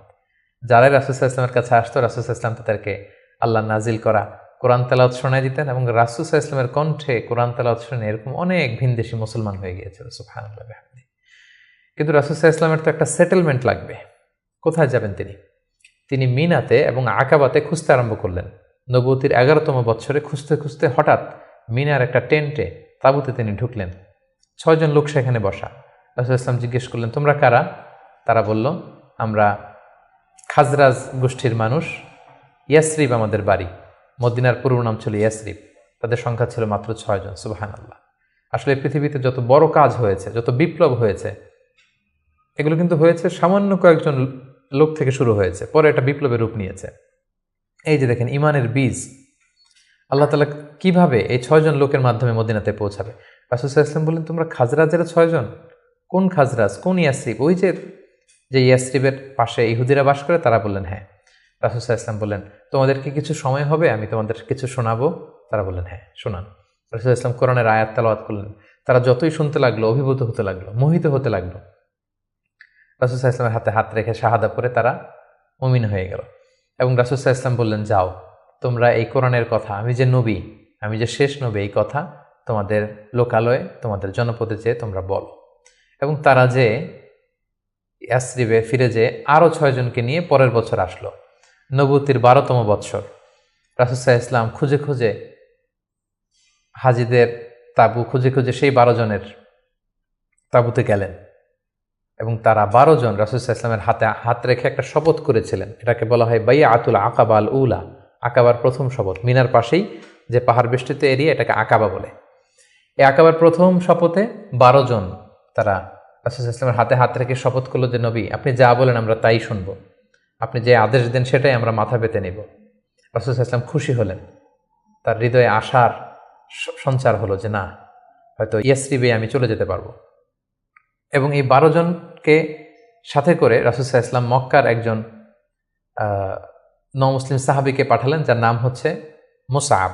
বললেন যে মুসআব, তুমি অন বিহাফ অফ মি, কোরআনের আয়াতগুলো, ইসলামের যে বিধানগুলো এসেছে এগুলো এই 12 জনের সাথে তুমি ইয়াসরিবে চলে যাও as a brand ambassador of Islam. ইসলামের প্রথম অ্যাম্বাসেডর হিসেবে তিনি মক্কা থেকে মদিনায় গিয়েছিলেন। এবং মুসআব ছিলেন খুব ড্যাশিং চেহারার একজন সাহাবী। তার আতরের ঘ্রাণ, যে দামি পারফিউম তিনি ইউজ করতেন, এটা শুকে এই ঘ্রাণ যারা পেয়েছে তারা বিমোহিত হয়েছে সবসময়। দেখেন, একজন দায়ীর কোয়ালিটি কিন্তু এটা, তাকে খুব স্মার্ট হতে হবে। এবং রাসূল সাল্লাল্লাহু আলাইহি ওয়াসাল্লামের খুব চমৎকার সিলেকশন, তিনি মুসআব ইবনে উমাইরকে এই কাজের জন্য সিলেক্ট করেছেন। এই 12 জনকে নিয়ে মুসআব রাদিয়াল্লাহু তাআলা আনহু তিনি ইয়াসরিবে ফিরে গেলেন এবং তিনি অল্প কিছুদিনের ব্যবধানে কয়েকশো মানুষকে মুসলিম বানিয়ে ফেললেন। সুবহানাল্লাহ বিহামদি, ইসলামের বাণী তিনি প্রচার করে ফেললেন। এবং রাসূল সাল্লাল্লাহু আলাইহি ওয়াসাল্লাম তখন নও-মুসলিম যারা অবশিষ্ট ছিল তাদের সবাইকে ইয়াসরিবে চলে যেতে বললেন, যেহেতু মুসআব রাদিয়াল্লাহু তাআলা আনহু সেখানে যে একটা গ্রাউন্ড তৈরি করেছেন, সেখানে মুসলমান দল ভারী হতে শুরু করেছে। রাসূল সাল্লাল্লাহু আলাইহি ওয়াসাল্লাম নও-মুসলিম সাহাবীদেরকে ওখানে পাঠালেন এবং তার পরের বছর নবুয়তির 13তম বৎসরে আবার সেই মিনার হাজি ক্যাম্পে রাসূল সাল্লাল্লাহু আলাইহি ওয়াসাল্লাম অপেক্ষা করলেন যে দেখি মুসআব ইবনে উমাইর এবং সেই 12 জন তারা কি করে। তারা 13তম বৎসরে 75 জন নিয়ে 75% তারা নিয়ে রাসূল সাল্লাল্লাহু আলাইহি ওয়াসাল্লামের হাতে বায়াত গ্রহণ করেছিলেন। এবং সম্মানিত সুদী, এবারের বায়াতটা ছিল পলিটিক্যাল বাইয়া। নবুয়তির 12তম বৎসরে 12 জন সাহাবী, যারা 12 জন শপথ নিয়েছিল, সেটা ছিল বাইয়াতুল আকাবাল উলা। এবার 75 জন নিল পলিটিক্যাল বাইয়া, বাইয়াতুল আকাবা সানিয়া, যে শুধু আমার আনুগত্য না, আমার জীবন মানে তোমাদের জীবন, তোমাদের জীবন আমার জীবন, তোমরা তোমাদের জীবন বাঁচানোর জন্য যা করবে আমি নবীকে বাঁচানোর জন্য তাই করতে হবে। আদাম বিদ্দাম আল হাদাম আল হাদাম। তারা পলিটিক্যাল বাইয়া আনিল এবং রাসূল সাল্লাল্লাহু আলাইহি ওয়াসাল্লামকে বলল যে ইয়া রাসূলুল্লাহ, আপনার জন্য আমাদের জীবন কুরবান। The land of Yathrib is completely ready for you, we just waiting for your arrival. আমরা আপনার আগমনের, শুভাগমনের অপেক্ষায়, আপনি আসুন, আমরা আপনাকে সাপোর্ট দিব, আমরা সেখানে ইসলামী সাম্রাজ্য গড়ে তুলব। রাসূল সাল্লাল্লাহু আলাইহি ওয়াসাল্লাম তিনি আশা পেলেন এবং আল্লাহ তাআলা ইঙ্গিত দিলেন যে মুহাম্মদ, তোমাকে সেই ইয়াসরিবে ফিরে যেতে হবে। রাসূল সাল্লাল্লাহু আলাইহি ওয়াসাল্লাম বললেন, তোমাদের মধ্য থেকে আমি 12 জনকে নাকিব বানাতে চাই, 12 জন লিডার, তোমরা যে ইসলাম প্রচার করবে। তারা গেল এবং ঠিক এই বাইআতুল আকাবা সানিয়ার 2.5 মাস পরে রাসূলুল্লাহ সাল্লাল্লাহু আলাইহি ওয়াসাল্লাম হিজরত করলেন। হিজরতের ব্যাপারে আমার বিভিন্ন আলোচনাতে আমরা সেখানে ফুটিয়ে তুলেছি। আজকের এই পর্বে, যেহেতু এটা একটা সংক্ষিপ্ত পর্ব এবং এক পর্বে আমরা পুরো জীবনীকে কভার করতে চাচ্ছি, আমরা হিজরত নিয়ে বিস্তারিত আলোচনা করতে পারছি না। প্রিয় সুধী, এবার আমরা রাসূল সাল্লাল্লাহু আলাইহি ওয়াসাল্লামের জীবনীর 3য় পর্ব বা 3য় ভাগ শুরু করব, যেটা আমরা বলেছিলাম হিজরতের পর থেকে শুরু করে ইন্তেকাল পর্যন্ত। রাসূল সাল্লাল্লাহু আলাইহি ওয়াসাল্লাম হিজরত করে সাইয়েদনা আবু বকর রাদিয়াল্লাহু তাআলা আনহুকে নিয়ে মদিনায় আসলেন। মদিনাবাসী আনন্দিত, উচ্ছ্বসিত, উদ্বেলিত রাসূল সাল্লাল্লাহু আলাইহি ওয়াসাল্লামকে পেয়ে। রাসূল সাল্লাল্লাহু আলাইহি ওয়াসাল্লাম প্রথমে এসেই কোবা একটা এলাকা আছে, কোবা পল্লীতে তিনি কয়েকদিন থাকলেন এবং সেখানে একটা ছোট্ট মসজিদ নির্মাণ করলেন। তারপর তিনি মদিনাতে গেলেন। আসলে জায়গাটা ছিল ইয়াসরিব, তিনি যে জায়গাটার নাম পরিবর্তন করে মাদিনা করলেন, মাদিনাতুন নবী বা তাইবা, পবিত্র নগরী। সেখানে যে ইয়াসরিবে যেও তিনি একটি মসজিদ প্রতিষ্ঠা করলেন, যে মসজিদটা হচ্ছে মসজিদে নববী, নবীর প্রতিষ্ঠিত মসজিদ। এবং এই মসজিদে তিনি 10 বছর ইমামতি করেছেন। এই মসজিদটাই ওনার সব কিছু ছিল।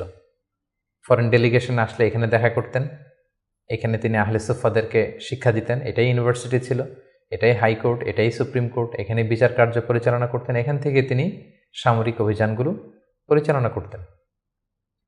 মদিনাতে তিনি এসে দেখলেন যে মদিনাতে হিজরত করা সাহাবারা, মদিনায় যারা মুসলিম হয়েছে তারা, তার মানে মুসলিম একটা কমিউনিটি। আবার দেখলেন কিছু মুশরিক কমিউনিটি আছে যারা এখনও মুসলিম হয়নি। আবার তিনি দেখলেন যে ইহুদিদের একটা কমিউনিটি আছে, তিন দিকে তারা থাকে। তাদের তিনটা গোত্র, বনু কাইনুকা, বনু নাদির, বনু কোরাইদা। তিনি ভাবলেন যে সবাই মিলে একটা সংঘবদ্ধ আমাদের চার্টার থাকা দরকার। তিনি তাদের সবার সাথে বসলেন, তিনি মদিনা চার্টার করলেন, যেটাকে মদিনা সনদ বলা হয়।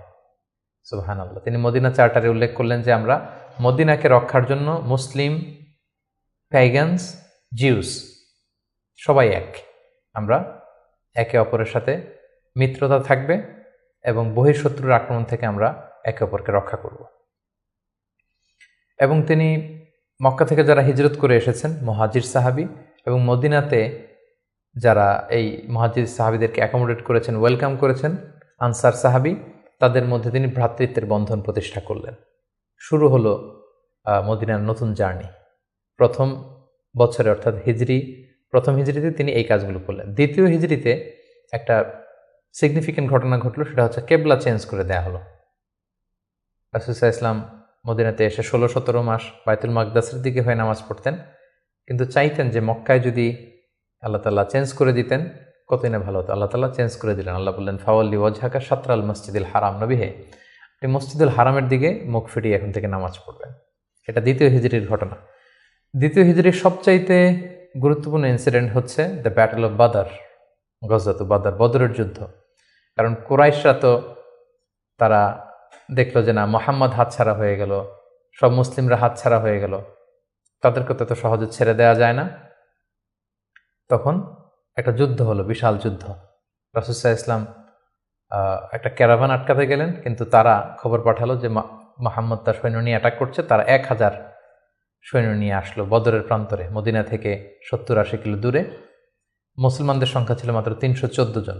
বিশাল রক্তক্ষয়ী যুদ্ধ হলো। আল্লাহ তাআলা মুসলিমদেরকে ফেরেশতা দিয়ে, আসমানি মাদাদ দিয়ে সাহায্য করলেন। আল্লাহ বললেন, ওয়ালাকাদ নাসারাকুমুল্লাহু বিবাদরি ওয়া আনতুম আদিল্লাহ।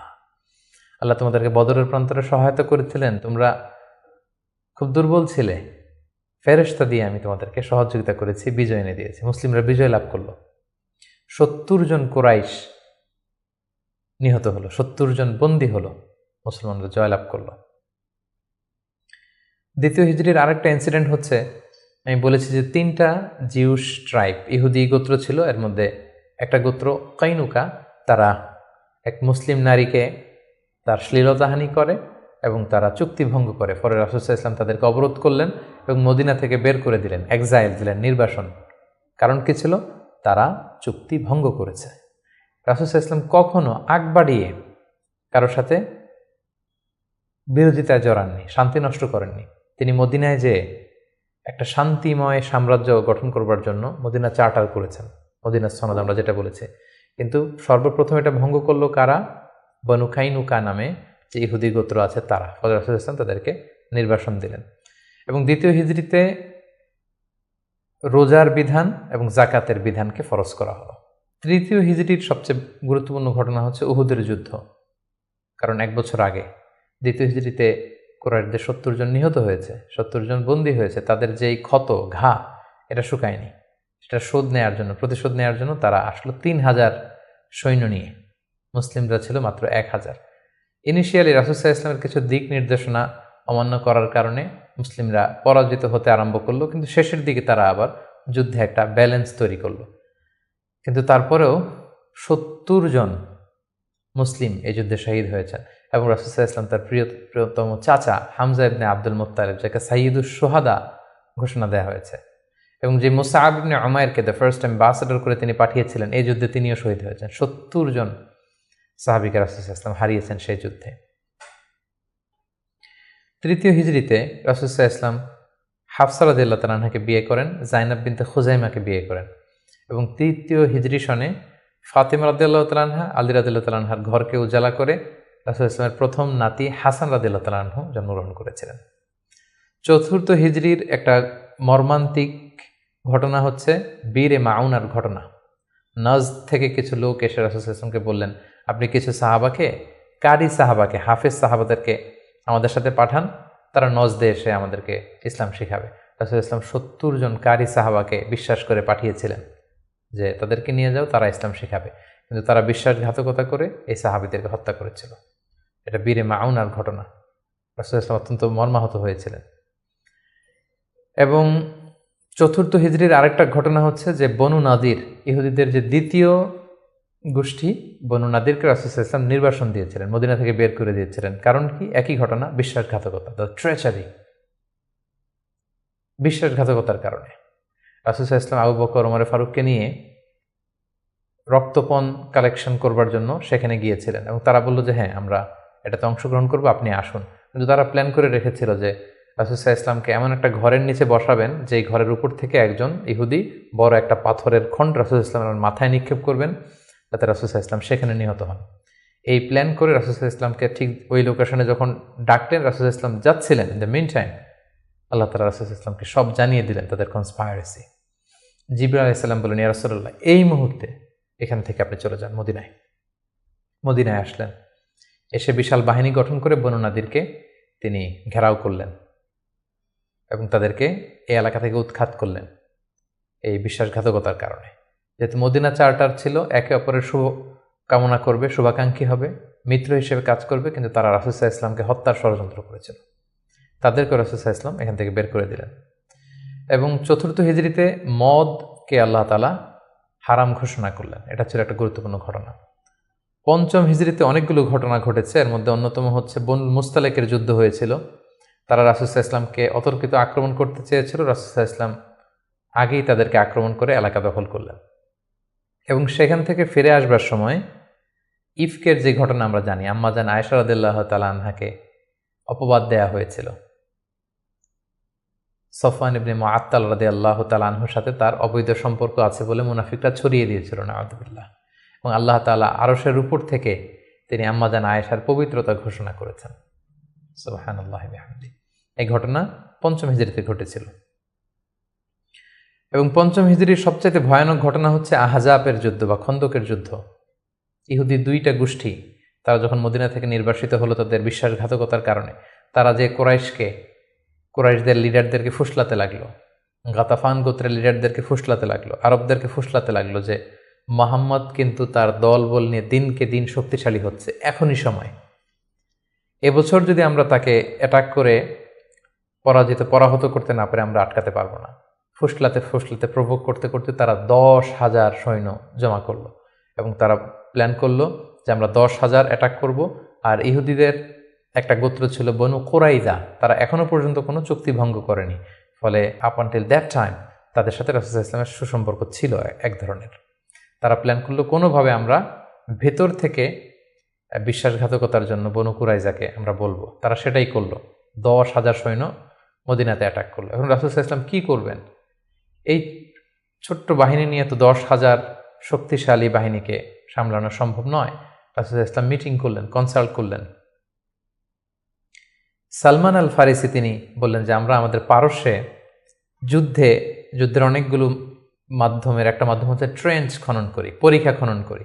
বিশাল মদিনার চারদিকে বিশাল গর্ত করে আমরা এমন পরিখা খনন করব ফলে আর মদিনাতে আসতেই পারবে না। আসতে হলে আগে মই দিয়ে নিচে নামতে হবে, তারপরে আবার মই দিয়ে উপরে উঠতে হবে। এই মুহূর্তে আমরা তীর মেরে তাদেরকে নাস্তানাবুদ করতে পারবো। রাসূল ইসলাম রাজি হলেন। কয়েক কিলোমিটার ব্যাপী মদিনার 2 দিকে এক পাশ থেকে আরেক পাশে বিশাল পরীক্ষা খনন করলেন সব সাহাবা। রাসূল ইসলাম নিজেও এই পরীক্ষা খননের কাজে অংশগ্রহণ করলেন। 10,000 সৈন্যবাহিনী আসলো, তারা ভেতর থেকে বনু কুরাইজাকে বিশ্বাসঘাতকতার জন্য উদ্বুদ্ধ করলো। তারা রাজি হচ্ছিল না, অবশেষে রাজি হলো।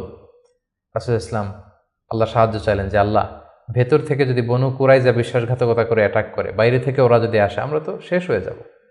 আল্লাহ তাআলা এমন তুফান দিলেন, এমন বাতাস দিলেন, এমন ঠান্ডা আবহাওয়া দিলেন, 10,000 সৈন্য, অস্ত্র শস্ত্রে সজ্জিত সৈন্য নাস্তানাবুদ হয়ে লণ্ডভণ্ড হয়ে কে কোথায় গেল, কাদের তাবু ভেঙে কে কোন দিকে ছুটলো তারা নিজেরাও টের পেল না। এভাবে আল্লাহ তাআলা এই কনফেডারেটস, এই বিশাল বাহিনীর হাত থেকে রাসূল সাল্লাল্লাহু আলাইহি ওয়াসাল্লামকে মদিনাবাসীকে রক্ষা করলেন। রাসূল সাল্লাল্লাহু আলাইহি ওয়াসাল্লাম এবার তলোয়ার নামিয়ে ফেলতে চাইলেন। জিবরাইল আলাইহিস সালাম বললেন, হে রাসূলুল্লাহ, আপনি যুদ্ধ শেষ করেছেন, আমরা তো করিনি। বনু কুরাইজার কথা কি ভুলে গেছেন? ইহুদিদের যে একটা ট্রাইব যারা বিশ্বাসঘাতকতা করলো তাদেরকে অ্যাটাক করুন। রাসূলুল্লাহ সাল্লাল্লাহু আলাইহি সাল্লাম পঞ্চম হিজরিতে এবার বনু কুরাইজাকে অ্যাটাক করলেন। পরে তারা বাধ্য হলো তাদের মিত্র সাদ বিন মুআজ রাদিয়াল্লাহু তাআলা আনহু যেটা বলবে এটাই ফয়সালা হবে। দীর্ঘদিন তারা রাসূল সাল্লাল্লাহু আলাইহি ওয়াসাল্লাম তাদেরকে চারদিক থেকে ঘেরাও করে রাখলো। পরে সাদ বিন মুআজ বললেন যে এটা বড় বিশ্বাসঘাতকতা, তাদের এই বিশ্বাসঘাতকতা যদি সফল হতো আমরা সবাই মারা যেতাম। সো আমার রায় হচ্ছে তাদের এই বিশ্বাসঘাতকতার শাস্তি হতে হবে অনেক বড়।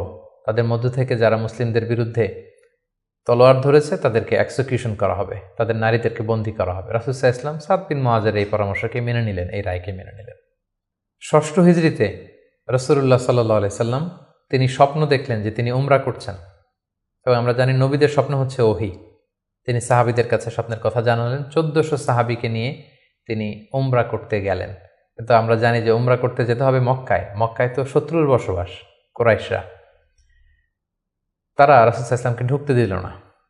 সাহাবারা বললেন, ইয়া রাসূলুল্লাহ, যুদ্ধের ঘোষণা দিন, আমরা যুদ্ধ করব। রাসূল সাল্লাল্লাহু আলাইহি ওয়াসাল্লাম বললেন, আমি যুদ্ধ করতে আসিনি, আমি উমরা করতে এসেছি। তখন সেখানে রাসূল সাল্লাল্লাহু আলাইহি ওয়াসাল্লাম তাদের সাথে একটা ট্রিটি করলেন, পিস ট্রিটি, যেটাকে ঐতিহাসিকরা হুদায়বিয়া সন্ধি বলা হয়। এটা ষষ্ঠ হিজরির জিলকদ মাসে হয়েছিল। সেখানে ট্রিটিতে বলা হয়েছে যে এবছর মুসলমানরা উমরা করতে পারবে না, ফিরে যাবে উমরা ছাড়াই। আগামী বছর আমরা সুযোগ দিব, তবে মাত্র 3 দিনের জন্য আসবে, কোনো অস্ত্র ছাড়া উমরা করে চলে যাবে। সাহাবীরা এটা মানতেই চাচ্ছিলেন না। রাসূল সাল্লাল্লাহু আলাইহি ওয়াসাল্লাম বললেন যে থামো, আমরা এটাতেই রাজি। এবং তারা আরও কিছু ধারা দিল এই সন্ধির, যে মক্কা থেকে কেউ যদি মদিনাতে যায় মুসলিম হয়ে, মদিনাবাসী তাদেরকে ফেরত দিতে হবে। কিন্তু মদিনা থেকে কেউ মক্কায় আসলে মক্কাবাসী ফেরত দিতে বাধ্য থাকবে না। আর দুই পক্ষের সাথে যে কেউ অ্যালায়েন্স করতে পারবে। ফলে বনু খুজা গেল রাসূল সাল্লাল্লাহু আলাইহি ওয়াসাল্লামের পক্ষে, বনু বকর গেল কুরাইশদের পক্ষে। এভাবে হুদায়বিয়ার সন্ধিটি হলো। সাহাবারা কেউ মানতে পারল না। রাসূল সাল্লাল্লাহু আলাইহি ওয়াসাল্লাম বললেন, সন্ধি স্বাক্ষরিত হয়ে গিয়েছে, সবাই মাথার চুল হলক করে হালাল হয়ে যাও, আমরা এখন মদিনায় ফিরে যাব। কেউ হালাল হচ্ছিল না। পরে উম্মে সালামা রাদিয়াল্লাহু তাআলা আনহার পরামর্শে রাসূল সাল্লাল্লাহু আলাইহি ওয়াসাল্লাম নিজেই তার পশু জবাই করলেন, নিজের মাথা নিজে হাল্লাক দিয়ে তিনি মাথা মুন্ডন করলেন। ফলে সবাই সেটি করল। সাহাবীদের কাছে মনে হচ্ছিল যে এটা একটা অপমান। 1400 সাহাবী মুসলিম, সাদা এহরামের কাপড় পরে আমরা আসলাম, কিন্তু আমাদেরকে ঢুকতে দেয়া হলো না। রাসূল ইসলাম বললেন, না, এই সন্ধি আল্লাহ তাআলা বলেছেন যে ইন্না ফাতাহনা আলাকা ফাতহাম মুবিনা, নবী হে, তোমাদেরকে আমি বিজয় দিব। এবং চূড়ান্ত বিজয়ের জন্য এই সন্ধিটা গুরুত্বপূর্ণ ছিল। কারণ এখন দাওয়াতি কাজ চারদিকে ছড়িয়ে দেওয়ার জন্য কিছুদিন যুদ্ধ বিগ্রহ বন্ধের দরকার আছে। আল্লাহ তাআলা এই সন্ধির মাধ্যমে কেমন যেন মুসলমানদেরকে সেই ফেভারটি দিলেন, সেই সুযোগটি করে দিলেন। সুবহানাল্লাহ। সপ্তম হিজরির গুরুত্বপূর্ণ একটি ঘটনা হচ্ছে খায়বার যুদ্ধ। রাসূল সাল্লাল্লাহু আলাইহি ওয়াসাল্লাম খায়বার বিজয় করলেন। মদিনা থেকে বেশ দূরে, ইহুদিদের সেখানে বিশাল পল্লী, বিশাল বসতি, এবং যাদেরকে তিনি নির্বাসন দিয়েছিলেন তারা যে সেখানে বসবাস করছিল। রাসূল সাল্লাল্লাহু আলাইহি ওয়াসাল্লাম খায়বার বিজয় করলেন, এবং খায়বার বিজিত হয়েছিল সাইয়েদনা আলী রাদিয়াল্লাহু তাআলা আনহুর হাতে। খায়বার যখন বিজয় হলো, খায়বারের বিশাল ল্যান্ড, খেজুর বাগান, রাসূল সাল্লাল্লাহু আলাইহি ওয়াসাল্লাম এগুলো পেলেন এবং চুক্তিতে আসলেন যে খায়বারের ইহুদিরা তারা সারা বছর জুড়ে যতটুকু খেজুর তারা উৎপাদন করবে এবং ফলমূল চাষ করবে তার অর্ধেক মদিনাতে দেয়া হবে। এবং খায়বার বিজয়ের পর থেকেই কিন্তু বেসিকলি মদিনাতে সাহাবাদের একটু অর্থনৈতিক সচ্ছলতা ফিরে আসলো। এবং ইন দ্য মিন টাইম, সেই নবুয়তির 5ম বছরে যখন অত্যাচার হচ্ছিল, জাফর ইবনে আবি তালেব যখন তার সাথে করে রাসূল সাল্লাল্লাহু আলাইহি ওয়াসাল্লাম অনেককে নমুসলিমকে আবিসিনিয়ায় পাঠিয়েছিলেন, খায়বার বিজয়ের পরে রাসূল সাল্লাল্লাহু আলাইহি ওয়াসাল্লাম তাদেরকে নিয়ে আসলেন, তারা সবাই চলে আসলো। এবং এই সপ্তম হিজরিতে রাসূল সাল্লাল্লাহু আলাইহি ওয়াসাল্লাম আশেপাশের বড় বড় যে রাজা আছে, কিং আছে, সুপার পাওয়ার আছে, তাদের কাছে তিনি চিঠি লিখে পাঠালেন যে মিন মুহাম্মদ ইলা হিরাকল আদিমের রোম। এইভাবে সবার কাছে তিনি চিঠি লিখে পাঠালেন যে আসলিম তাসলাম, সালামুন আলা মানিত্তাবা আলো হুদা, শান্তি তাদের প্রতি যারা হেদায়েতকে মানে। ফলে ইন্টারন্যাশনাল ইসলামকে পৌঁছানোর একটা সুযোগ কিন্তু ঠিক তখন রাসূল সাল্লাল্লাহু আলাইহি ওয়াসাল্লামের হলো। এবং সপ্তম হিজরিতে রাসূল সাল্লাল্লাহু আলাইহি ওয়াসাল্লাম সাহাবাদেরকে নিয়ে উমরা করে আসলেন। এটাকে বলা হয় উমরাতুল কাদা। কারণ আমরা জানি যে ষষ্ঠ হিজরিতে তিনি উমরা করতে পারেননি, এবং সেই হুদায়বিয়া সন্ধির একটা ধারা ছিল এবছর ফিরে যেতে হবে, পরের বছর এসে উমরা করবে। রাসূলুল্লাহ সাল্লাল্লাহু আলাইহি ওয়াসাল্লাম পরের বছর যে উমরা করে আসলেন, এবং ঠিক সেই বছরই রাসূল সাল্লাল্লাহু আলাইহি ওয়াসাল্লাম মাইমুনা বিনতে হারেস রাদিয়াল্লাহু তাআলা আনহাকে বিয়ে করেছিলেন। অষ্টম হিজরিতে যে সমস্ত ঘটনা ঘটেছে তার মধ্যে থেকে অন্যতম হচ্ছে মুতার যুদ্ধ, রোমকদের বিরুদ্ধে, অনেক দূরের যুদ্ধ। তিনজন সেনাপতি রাসূল সাল্লাল্লাহু আলাইহি ওয়াসাল্লাম এখানে ফিক্স করে দিয়েছিলেন, যায়েদ বিন হারিসা, জাফর ইবনে আবি তালিব, আব্দুল্লাহ ইবনে রাওয়াহা। কোনো অভিযানে তিনি তিনজন সেনাপতি দেন না, এই যুদ্ধে তিনজনকে তিনি সেনাপতি করলেন। তারা তিনজনই বুঝতে পেরেছেন যে তারা প্রত্যেকে শহীদ হবেন, এবং সেটাই ঘটেছিল। রাসূল ইসলাম তাদের জন্য দোয়া করেছিলেন। সবশেষে খালিদ বিন ওয়ালিদ রাদিয়াল্লাহু তাআলা আনহুর নেতৃত্বে মুতার যুদ্ধ বিজয় হয়। অষ্টম হিজরির সবচাইতে সিগনিফিক্যান্ট ইভেন্ট হচ্ছে ফাতহু মক্কা, মক্কা বিজয়, যেটার কারণ হচ্ছে হুদায়বিয়া সন্ধিতে একটা অ্যালায়েন্স হয়েছিল। বনু খুজা ছিল মুসলিমদের পক্ষে, বনু বকর ছিল কুরাইশদের পক্ষে, এবং কথা ছিল কেউ কাউকে অ্যাটাক করবে না। কিন্তু বনু বকরের কিছু লোক কুরাইশদের সহযোগিতায় অস্ত্র নিয়ে তারা একদিন রাতে বনু খুজাকে অ্যাটাক করে তাদের 20 জনকে নিহত করে। রাসূল সাল্লাল্লাহু আলাইহি ওয়াসাল্লাম এই সন্ধিকে আর অটুট রাখলেন না, এই অপরাধকে বরদাস্ত করলেন না। রাসূল সাল্লাল্লাহু আলাইহি ওয়াসাল্লাম যাতে মাফ করে দেয়, এটার জন্য আবু সুফিয়ানকে পাঠানো হয়েছিল। রাসূল সাল্লাল্লাহু আলাইহি ওয়াসাল্লাম মানলেন না। বিশাল এক বাহিনী নিয়ে 10,000 সাহাবীকে নিয়ে তিনি মক্কা অভিমুখে রওনা হলেন এবং তিনি মক্কা বিজয় করলেন। এটাকে ঐতিহাসিকভাবে ফাতহু মক্কা বলা হয়। রাসূল সাল্লাল্লাহু আলাইহি ওয়াসাল্লাম ফিরে আসলেন নিজের জন্মভূমিতে বিজয়ের বেশে। তিনি যে কাবার ভেতরে যত মূর্তি আছে এগুলোকে ভেঙে ফেললেন। বেলাল রাদিয়াল্লাহু আনহুকে বললেন, যাও কাবার উপরে উঠে আজান দাও। আজান দেয়া হলো। রাসূল সাল্লাল্লাহু আলাইহি ওয়াসাল্লাম নামাজ পড়লেন, কাবার ভেতরেও নামাজ পড়লেন। সবচেয়ে বড় 2-1 অপরাধীকে তিনি শাস্তি দিয়েছিলেন, বাকি সবাইকে তিনি মাফ করেছিলেন। সবাই ভয়ে কাঁপছিল। রাসূল সাল্লাল্লাহু আলাইহি ওয়াসাল্লাম বললেন যে লা তাসরিবা আলাইকুমুল ইয়াউম, আজকে তোমাদের প্রতি কোনো আক্রোশ নেই, তোমরা আমাদের ভাই, আমার আত্মীয়, আমরা একই এলাকার লোক। রাসূল সাল্লাল্লাহু আলাইহি ওয়াসাল্লাম ক্ষমা করে দিলেন, এবং রাসূল সাল্লাল্লাহু আলাইহি ওয়াসাল্লামের ক্ষমার এই নমুনা দেখে সবাই মুসলিম হয়ে গেল। রাসূল সাল্লাল্লাহু আলাইহি ওয়াসাল্লামের হাতে হাত রেখে শাহাদা পাঠ করলো। এভাবে মক্কা বিজয় হয়ে গিয়েছিল। মক্কা বিজয়ের পর অষ্টম হিজরির আরেকটা বড় ইনসিডেন্ট হচ্ছে হুনাইনের যুদ্ধ। মক্কাতে রাসূল সাল্লাল্লাহু আলাইহি ওয়াসাল্লাম 19 দিন অবস্থান করলেন। তার মদিনাতে ফিরে আসার আগেই বনু সাকিফ, বনু হাওয়াজিন, যারা তায়েফের অধিবাসী, তারা রাসূল সাল্লাল্লাহু আলাইহি ওয়াসাল্লামের উপর অ্যাটাক করার প্ল্যান করলো। রাসূল সাল্লাল্লাহু আলাইহি ওয়াসাল্লাম তাদের প্রতি অভিযান পরিচালনা করলেন। হুনাইন নামক জায়গায় যুদ্ধ হলো। শুরুতে মুসলমানরা পরাস্ত হয়েছিল, কিন্তু পরবর্তীতে মুসলমানরা বিজয় লাভ করল, এবং এযাবৎকালে সবচাইতে বেশি গানিমাত, যুদ্ধলব্ধ সম্পদ রাসূল সাল্লাল্লাহু আলাইহি ওয়াসাল্লাম এই হুনাইনের যুদ্ধ থেকে তিনি পেয়েছিলেন। এবং এই যুদ্ধে রাসূল সাল্লাল্লাহু আলাইহি ওয়াসাল্লামের সেই দুধমা হালিমা, দুধবোন শাইমা, তারা বন্দী হয়ে এসেছিল। রাসূল সাল্লাল্লাহু আলাইহি ওয়াসাল্লাম তাদেরকে চিনতে পারলেন, তাদেরকে ক্ষমা করে দিলেন, তাদেরকে অনেক উপর হুকুম দিলেন। নবম হিজরিকে বলা হয় দ্য ইয়ার অফ ডেলিগেশনস, আমাল উফুদ। ইসলাম যেহেতু এখন একটা স্থিতিশীল শক্তিশালী অবস্থায় আছে, মুসলিম সাম্রাজ্য পৃথিবীর বিভিন্ন দেশ থেকে রাসূল সাল্লাল্লাহু আলাইহি ওয়াসাল্লামের সাথে অ্যালায়েন্স করার জন্য, জোট করার জন্য, তারা নিজেদের সমর্থন দেওয়ার জন্য অথবা শাহাদা পাঠ করে মুসলিম হওয়ার জন্য রাসূল সাল্লাল্লাহু আলাইহি ওয়াসাল্লামের কাছে এই বছর এসে নবম হিজরিতে এসে দেখা করতে লাগলো। এবং নবম হিজরিতে একটা বড় যুদ্ধ হয়েছিল, যেটাকে তাবুকের যুদ্ধ বলা হয়। নবম হিজরির রজব মাসে রাসূল সাল্লাল্লাহু আলাইহি ওয়াসাল্লাম রোমানদের বিরুদ্ধে যুদ্ধ করার জন্য তিনি অভিযান পরিচালনা করেছিলেন, এবং এই সময়টা ছিল প্রচণ্ড গরমের সময় এবং খেজুর পাকার মুহূর্ত। ফসল পেকেছে, ফসল কেটে ঘরে উঠাতে হবে, প্রচণ্ড গরম, সফরের দূরত্ব অনেক বেশি। মুনাফিকরা নানা তাল বাহানায় রাসূল সাল্লাল্লাহু আলাইহি ওয়াসাল্লামের কাছে ওজর আপত্তি করল, রাসূল সাল্লাল্লাহু আলাইহি ওয়াসাল্লাম মেনে নিলেন, আর মুসলিমদেরকে নিয়ে রাসূল সাল্লাল্লাহু আলাইহি ওয়াসাল্লাম তাবুকে গেলেন।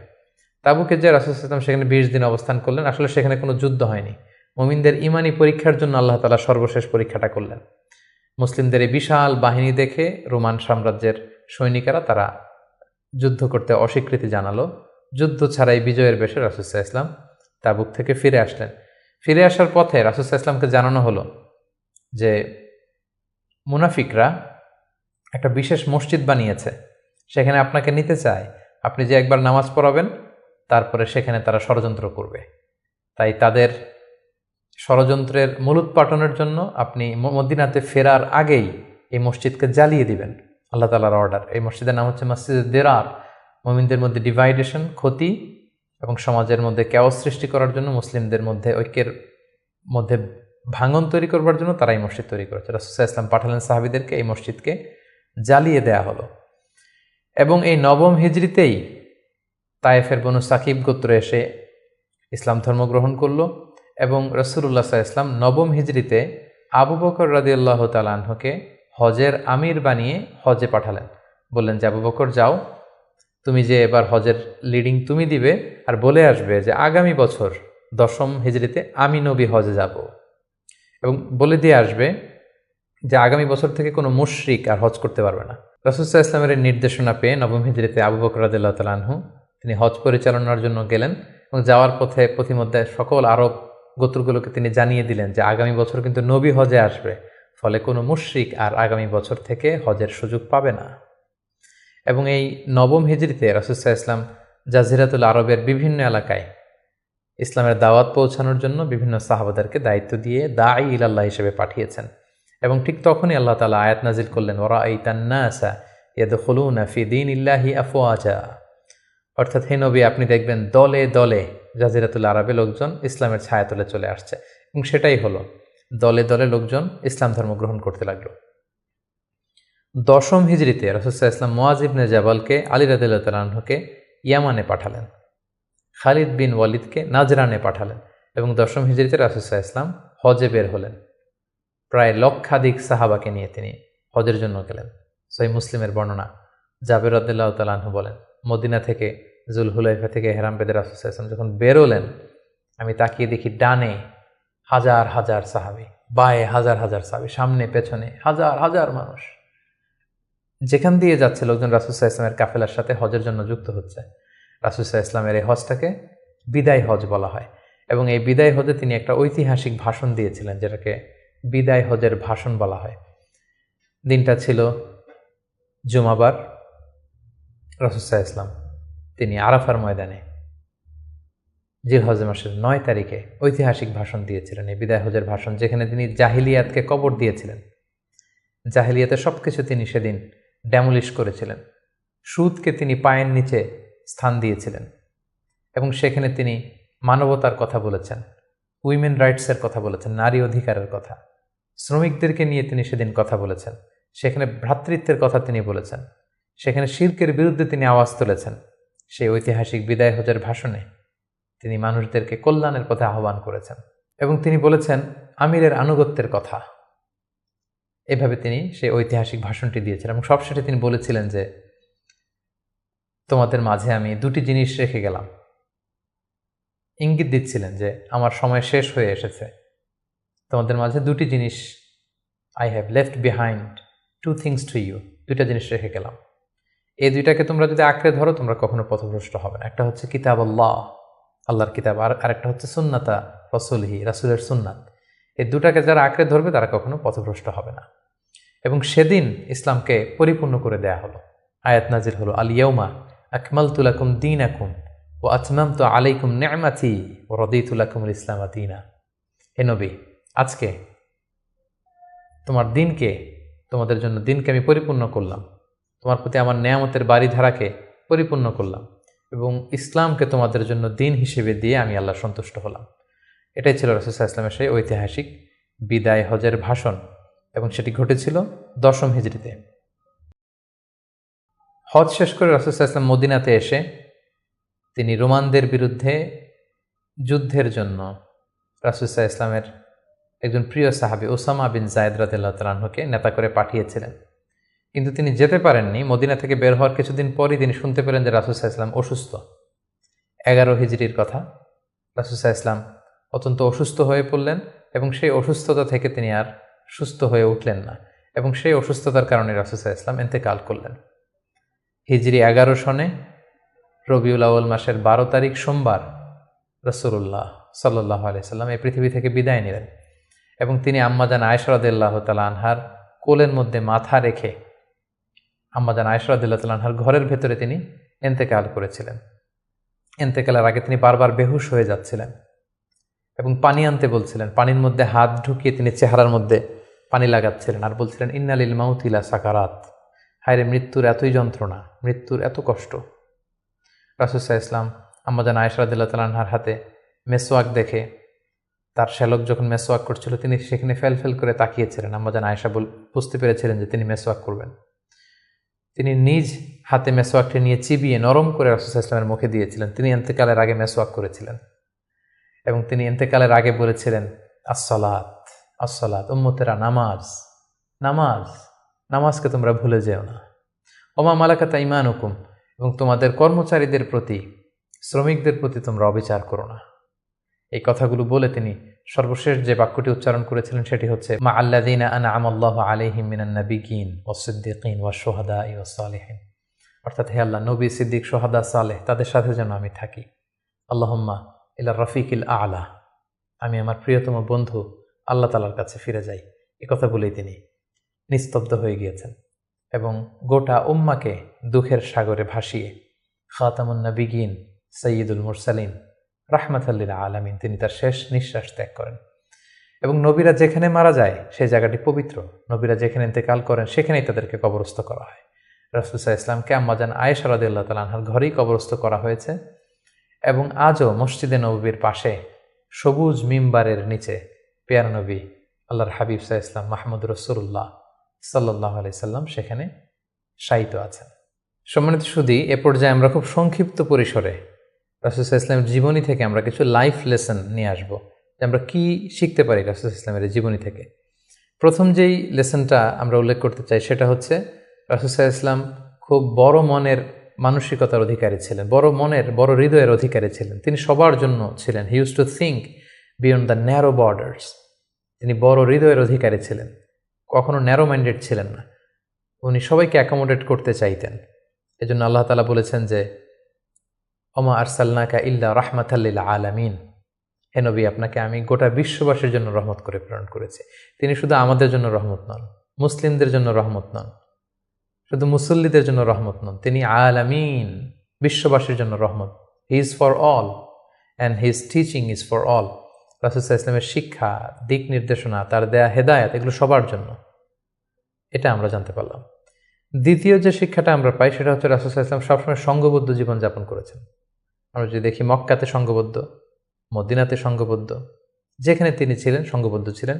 এবং আমরা যেন ইউনাইটেড থাকি, কোরআনের শিক্ষাটা তিনি বারবার বলেছেন ওয়ালা তাফাররাকু, তোমরা বিচ্ছিন্ন হয়ো না, তোমরা আলাদা হয়ে জীবনযাপন করো না, বরং তোমরা সংঘবদ্ধ জীবনযাপন করো। রাসূল সাল্লাল্লাহু আলাইহি ওয়াসাল্লামের জীবনী থেকে আমরা এই শিক্ষাটাও পাই। 3 নম্বর যে শিক্ষাটি আমরা পাই রাসূল সাল্লাল্লাহু আলাইহি ওয়াসাল্লামের জীবনী থেকে সেটা হচ্ছে তিনি পিস লাভার ছিলেন, শান্তিকামী। কখনো সংঘাতে, সহজে বিরোধে জড়াতে চাইতেন না, সবসময় শান্তি প্রতিষ্ঠায় তিনি অগ্রগামী ছিলেন। আমরা যদি দেখি যে কোরাইশদের সাথেও কিন্তু তিনি পিস ট্রিটি করেছেন, শান্তি চুক্তি। সাহাবারা রাজি হচ্ছিলেন না, কিন্তু তিনি করেছেন। মদিনায় এসে তিনি মদিনা চার্টার করেছেন, মদিনা সনদ করেছেন, ইহুদিদের সাথে একসাথে থেকেছেন, থাকতে চেয়েছেন, কিন্তু মদিনা সনদ ভঙ্গ হয়েছে যখন তারা বিশ্বাসঘাতকতা করেছে। তার মানে তিনি সবসময় শান্তির পক্ষে ছিলেন, শান্তিকামী তিনি ছিলেন।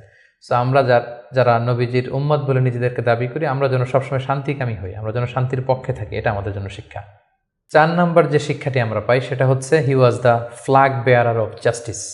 তিনি সবসময় ন্যায় বিচারের পক্ষে ছিলেন, ন্যায়ের পতাকাবাহী ছিলেন, ন্যায় বিচারের পতাকাবাহী। সবসময় ন্যায় যেখানে, সত্য যেখানে, ইনসাফ যেখানে, জাস্টিস যেখানে, তিনি সেখানে। তার প্রমাণ আমরা দেখি 20 বছর বয়সে তিনি যখন যুবক, তখন তিনি হেলফুল ফুজুল নামে যুব সংঘ করেছেন। উদ্দেশ্য কী ছিল? যে মাল মাজলুম দিদ্দাল জালেম, আমরা সবসময় মাজলুমের পক্ষে থাকবো, জালেমের বিরুদ্ধে। কোনো জালেম যেন কোনো ব্যবসায়ীকে, ভিনদেশিকে, কাউকে যেন ঠকাতে না পারে, মাজলুমের পক্ষে লড়বার জন্য তিনি এটা করেছেন। তার মানে ইনসাফ, জাস্টিস, ন্যায় পরায়ণতার পক্ষে তিনি সবসময় কাজ করেছেন। সো আমরা যেন সবসময় ন্যায় পরায়ণতার পক্ষে থাকি, এটাই আমাদের জন্য শিক্ষা। 5 নম্বর যে ব্যাপারটা আমরা দেখি যে রাসূল সাল্লাল্লাহু আলাইহি ওয়াসাল্লামের পুরো জীবনীটা যদি আপনারা খেয়াল করেন, 40 বছর, তারপরে নবুয়তির 13 বছর, তারপর মদিনাতে 10 বছর, আমরা যদি দেখি যে সবসময় রাসূল সাল্লাল্লাহু আলাইহি ওয়াসাল্লাম একটা স্ট্রাগলের মধ্য দিয়ে গিয়েছেন। তিনি আল্লাহর নবী, শুধু নবী নয়, শ্রেষ্ঠ নবী, আল্লাহর হাবিব, তার কাছে কোরআন নাজিল হয়েছে, তার কাছে ওহী আসতো, আল্লাহর সরাসরি সাহায্য তিনি পেয়েছেন, আল্লাহর সাথে কথা বলেছেন। তারপরও তার জীবন কিন্তু স্ট্রাগল মুক্ত ছিল না, সবসময় তিনি স্ট্রাগলের মধ্যে দিয়েছিলেন। আমরা একটু স্ট্রাগল করলে হতাশ হয়ে পড়ি, একটু বিপদে পড়লে হতাশ হয়ে পড়ি। আমরা যদি রাসূলের জীবনী দেখি তাহলে আমরা বুঝতে পারবো না, হতাশ হওয়া যাবে না, ধৈর্য ধারণ করতে হবে, কারণ struggle is the part of our life. আমার নবী স্ট্রাগল করেছেন, তিনি সংগ্রাম করেছেন। সো সংগ্রাম আমাদের জীবনের অংশ, এই শিক্ষাটা আমরা পাই। 6 নম্বর যে শিক্ষাটি আমরা পাই সেটা হচ্ছে রাসূল সাল্লাল্লাহু আলাইহি ওয়াসাল্লাম ব্যক্তিগত জীবনে অত্যন্ত সৎ ছিলেন। ট্রুথফুলনেস ছিল ওনার গুণ, ট্রাস্টওয়ার্দিনেস অর্থাৎ সত্যবাদিতা এবং আমানতদারিতা। যে কারণে যেই কুরাইশরা রাসূল সাল্লাল্লাহু আলাইহি ওয়াসাল্লামের বিরোধিতা করত, তারাই রাসূল সাল্লাল্লাহু আলাইহি ওয়াসাল্লামকে উপাধি দিয়েছিল আস-সাদিক আল আমিন, সত্যবাদী, আমানতদার। এবং তিনি যখন সাফা পাহাড়ের উপরে দাঁড়িয়ে বলেছেন, আমি একটা তথ্য দিলে বিশ্বাস করবে? সবাই বললেন, হ্যাঁ অবশ্যই করব, কারণ আমরা তো কখনো তোমার কাছ থেকে মিথ্যা বলতে শুনিনি। সুবহানাল্লাহ, চিন্তা করেন, নিজের জাতিগোষ্ঠীর এত বড় অ্যাকনোলেজমেন্ট। সবাই এক স্বরে বলে উঠল, মা জাররাবনা আলাইকা ইল্লা সিদকা, সত্য ছাড়া মিথ্যা তো কখনো শুনিনি। যেদিন তিনি হিজরত করবেন, সেদিন তিনি তার ঘরে রাসূল সাল্লাল্লাহু আলাইহি ওয়াসাল্লাম আলী রাদিয়াল্লাহু তাআলা আনহুকে রেখে গিয়েছিলেন। কেন? কারণ ওনার কাছে মক্কার অনেক লোকেরা আমানত রেখেছিল, সেই আমানতগুলো বুঝিয়ে দিতে আলী রাদিয়াল্লাহু তাআলা আনহুর 3 দিন সময় লেগেছিল। এত পরিমাণে ডিপোজিট ছিল, আমানতের বিভিন্ন জিনিসপত্র ছিল, সেগুলো আলী রাদিয়াল্লাহু তাআলা আনহু বুঝিয়ে দিয়ে তারপরে তিনি হিজরত করেছেন। কতটা আমানতদার ছিলেন আমাদের প্রিয় নবী। এবং ওনার এই ব্যবসায় আমানতদারিতায় মুগ্ধ হয়েই কিন্তু খাদিজা রাদিয়াল্লাহু তাআলা আনহা রাসূল সাল্লাল্লাহু আলাইহি ওয়াসাল্লামকে বিয়ের প্রস্তাব দিয়েছিলেন। সো তার উম্মত হিসেবে আমাদের উচিত সত্যবাদী, সৎ এবং আমানতদার হওয়ার চেষ্টা করা। 7 নম্বর যে শিক্ষাটি আমরা রাসূল সাল্লাল্লাহু আলাইহি ওয়াসাল্লামের জীবনী থেকে পাই, সেটা হচ্ছে রাসূল সাল্লাল্লাহু আলাইহি ওয়াসাল্লামের একটা ফ্রেন্ডলি ইন্টারাকশন ছিল তার ফলোয়ারদের সাথে, good interaction with the followers. সাহাবীদের সাথে খুবই সুসম্পর্ক ছিল, এবং সাহাবীরা কোনো পরামর্শ দিলে সেটা ভালো হলে তিনি আমলে নিতেন। আমরা যদি বদরের যুদ্ধের ঘটনাটা একটু রিভাইজ করি, আমরা দেখব যে মুসলিমরা যে এক জায়গায় তাঁবু গাড়ল, তখন হাব্বাব ইবনুল মুনযির রাদিয়াল্লাহু তাআলা আনহু বললেন, ইয়া রাসূলুল্লাহ, এখানে যে তাঁবু গাড়লেন এটা কি ওয়াহি না আপনার ডিসিশন? রাসূল সাল্লাল্লাহু আলাইহি ওয়াসাল্লাম বললেন যে না, আল্লাহ অর্ডার করেন, এটা আমার ডিসিশন। তিনি বললেন, না ইয়া রাসূলুল্লাহ, এখানে তাঁবু গাড়াটা ঠিক হয়নি, আমাদেরকে অবস্থান নিতে হবে ওই জায়গায়, ফলে বৃষ্টির পানি আমরা পাবো, কুয়ার পানি আমরা পাবো, আর মুশরিকরা, কুরাইশরা, তারা পানি পাবে না, আমরা পানি পান করব, ওরা পানির অভাবে মারা যাবে যুদ্ধ ছাড়াই। রাসূল সাল্লাল্লাহু আলাইহি ওয়াসাল্লাম বললেন, তাই তো, চমৎকার আইডিয়া, তাহলে সেটাই করি, চলো চলো আমরা এখান থেকে যে হাব্বাব যেখানে বলেছে সেখানে তাঁবু গাড়ি। তার মানে কতটা ফ্রেন্ডলি একটা ইন্টারাকশন ছিল ফলোয়ারদের সাথে। আমরা যদি খন্দকের ঘটনাটা দেখি, যে বিশাল যে পরীক্ষা খনন করা হলো, এটা কিন্তু সালমান আল ফারিসি রাদিয়াল্লাহু তাআলা আনহুর পরামর্শে তিনি করেছিলেন।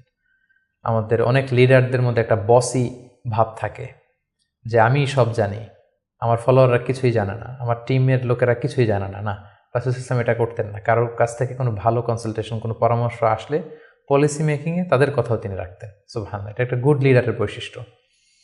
8 নম্বর যে শিক্ষাটা আমরা পাই, সেটা হচ্ছে রাসূল সাল্লাল্লাহু আলাইহি ওয়াসাল্লাম হেভিলি ফোকাসড ছিলেন তার মিশনে, এক্সট্রিমলি ফোকাসড রাসূল সাল্লাল্লাহু আলাইহি ওয়াসাল্লাম ছিলেন। সেই যে মক্কায় তিনি তাওহীদের বাণী প্রচার করতে শুরু করেছেন, রিসালাতের বাণী প্রচার করতে শুরু করেছেন, আখিরাতের কথা মানুষকে প্রচার করতে শুরু করেছেন, তার যে দাওয়াতের ফোকাস, এই ফোকাস থেকে কোনো প্রলোভন, কোনো লোভ, কোনো স্ট্রাগল, কোনো বিপদ রাসূল সাল্লাল্লাহু আলাইহি ওয়াসাল্লামকে এক চুল পরিমাণ নাড়াতে পারেনি। সো আমরা যদি জীবনে সফল হতে চাই, আমাদের ফোকাস ঠিক রাখতে হবে। ফোকাস থেকে আমরা নড়ে গেলে কিন্তু আমরা সফলতার দেখা পাবো না। 9 নম্বর যে শিক্ষাটা আমরা পাই, রাসূল সাল্লাল্লাহু আলাইহি ওয়াসাল্লামের কম্প্যাশনেট অ্যান্ড মার্সিফুল অ্যাটিটিউড। রাসূল সাল্লাল্লাহু আলাইহি ওয়াসাল্লামের এই দয়াদ্র মানসিকতায় অনেক শত্রু কিন্তু রাসূল সাল্লাল্লাহু আলাইহি ওয়াসাল্লামের বন্ধু হয়ে গিয়েছিল, ঈমান এনেছিল। আমরা দেখেছি মক্কা বিজয় যখন করেছিলেন, চাইলে পিষে মারতে পারতেন কুরাইশদেরকে, যারা বছরের পর বছর জন্মভূমি থেকে দূরে থাকতে বাধ্য করেছিল রাসূল সাল্লাল্লাহু আলাইহি ওয়াসাল্লামকে। রাসূল সাল্লাল্লাহু আলাইহি ওয়াসাল্লাম কী করলেন? বললেন যে না, লা তাসরিবা আলাইকুমুল ইয়াউম, কোনো প্রতিশোধ, হিংসা কিছু নেই, ক্ষমা করে দিলাম, যাও তোমরা স্বাধীন। এভাবে নানা ঘটনায় আমরা দেখেছি রাসূল সাল্লাল্লাহু আলাইহি ওয়াসাল্লাম তার অমীয় অনুপম চরিত্রের মাধ্যমে তিনি মানুষের মন জয় করেছেন। সো এই গুণাবলী যেন আমরা আমাদের মধ্যে ধারণ করবার চেষ্টা করি। সব শেষে আমরা যেই শিক্ষাটির কথা বলবো, সেটা হচ্ছে succession management. A good leader produces good leaders. একজন ভালো নেতা শুধু ফলোয়ার তৈরি করে না, সে আরও নতুন নেতা তৈরি করে। রাসূল সাল্লাল্লাহু আলাইহি ওয়াসাল্লামের এই গুণাবলীটি কিন্তু ছিল। আমরা যদি দেখি, রাসূল সাল্লাল্লাহু আলাইহি ওয়াসাল্লামের ইন্তেকালের পরে আমাদের লিডারশিপ নিয়ে কোনো ক্রাইসিস হয়নি, সেখানে দাঁড়িয়ে গিয়েছে আবু বকরকে আমরা রাদিয়াল্লাহু তাআলা আনহুকে আমরা আমাদের খলিফা বানিয়েছি। আবু বকর রাদিয়াল্লাহু তাআলা আনহুর ইন্তেকালের পরে ওমরে ফারুক আমাদের খলিফা হয়েছে, তারপরে উসমান, তারপরে আলী রাদিয়াল্লাহু তাআলা আনহু। তার মানে রাসূল সাল্লাল্লাহু আলাইহি ওয়াসাল্লাম এদেরকে কিন্তু সবসময় ডানে বায়ে, সামনে পেছনে, কাছে, নানা কাজে এঙ্গেজ করে নতুন নেতৃত্ব, নিউ লিডারশিপ কিন্তু তিনি তৈরি করেছিলেন। ফলে এই সাকসেশন ম্যানেজমেন্টে কিন্তু রাসূল সাল্লাল্লাহু আলাইহি ওয়াসাল্লাম সাকসেসফুল ছিলেন।